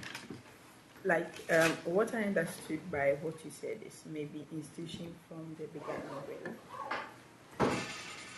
and there are like norms, beliefs, and other things from the subsets of institution. Mm-hmm. So the idea of organization came into play, where organization that follows some particular trends and norms gradually could proceed to be an institution. Okay. But what I got a little confused is with the culture aspect, where it's maybe a particular organization has its own culture and belief, and follow this institution, but yet still could not. Can it still be classified to be under the canopy of institution? So the idea of culture in place. For example, the guy was saying maybe police or something. No. So an organization is an institution. I don't know what you're asking. I was just trying to ask, like, I think I will better understand with the idea. Is it the capitalism that would be where we have the broad scope? But have you read the papers on the varieties of capitalism? No, I haven't. You have to read those before you start, okay? Because they're not about organizations. They're about 2 different configurations of capitalism.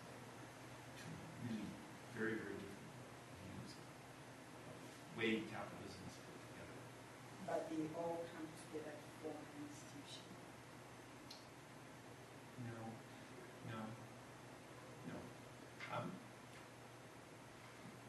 There are. One could argue that there's some common institutions to capitalism. Okay. But capitalism itself not an institution. It would contain some elements that would be common to different types of capital. There are people who think that there's different kinds of capitalism. There would be a set of institutions that would define capitalism broadly. And then there's at least 2, maybe 3 or 4 different kinds of capital, of specific types of capitalism. Each of those have their own set of sub-institutions that define them as distinct from somebody, another type. Okay. But it's a set of institutions, not just one. And I think that's the point I mixed with it, where we have 3 sets, they all form the institution, but each has its own maybe culture or something that distinguishes. That's not quite right. It's not quite right.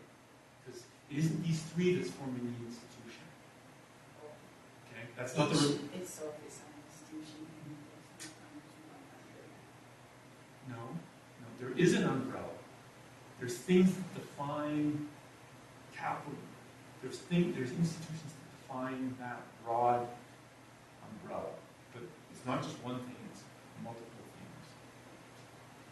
Then there may be 3 examples, different types of configurations, which each of them has their own sort of subset of institutions.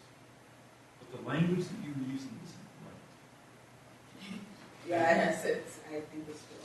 Thank you so much for it. And for your time. You are welcome.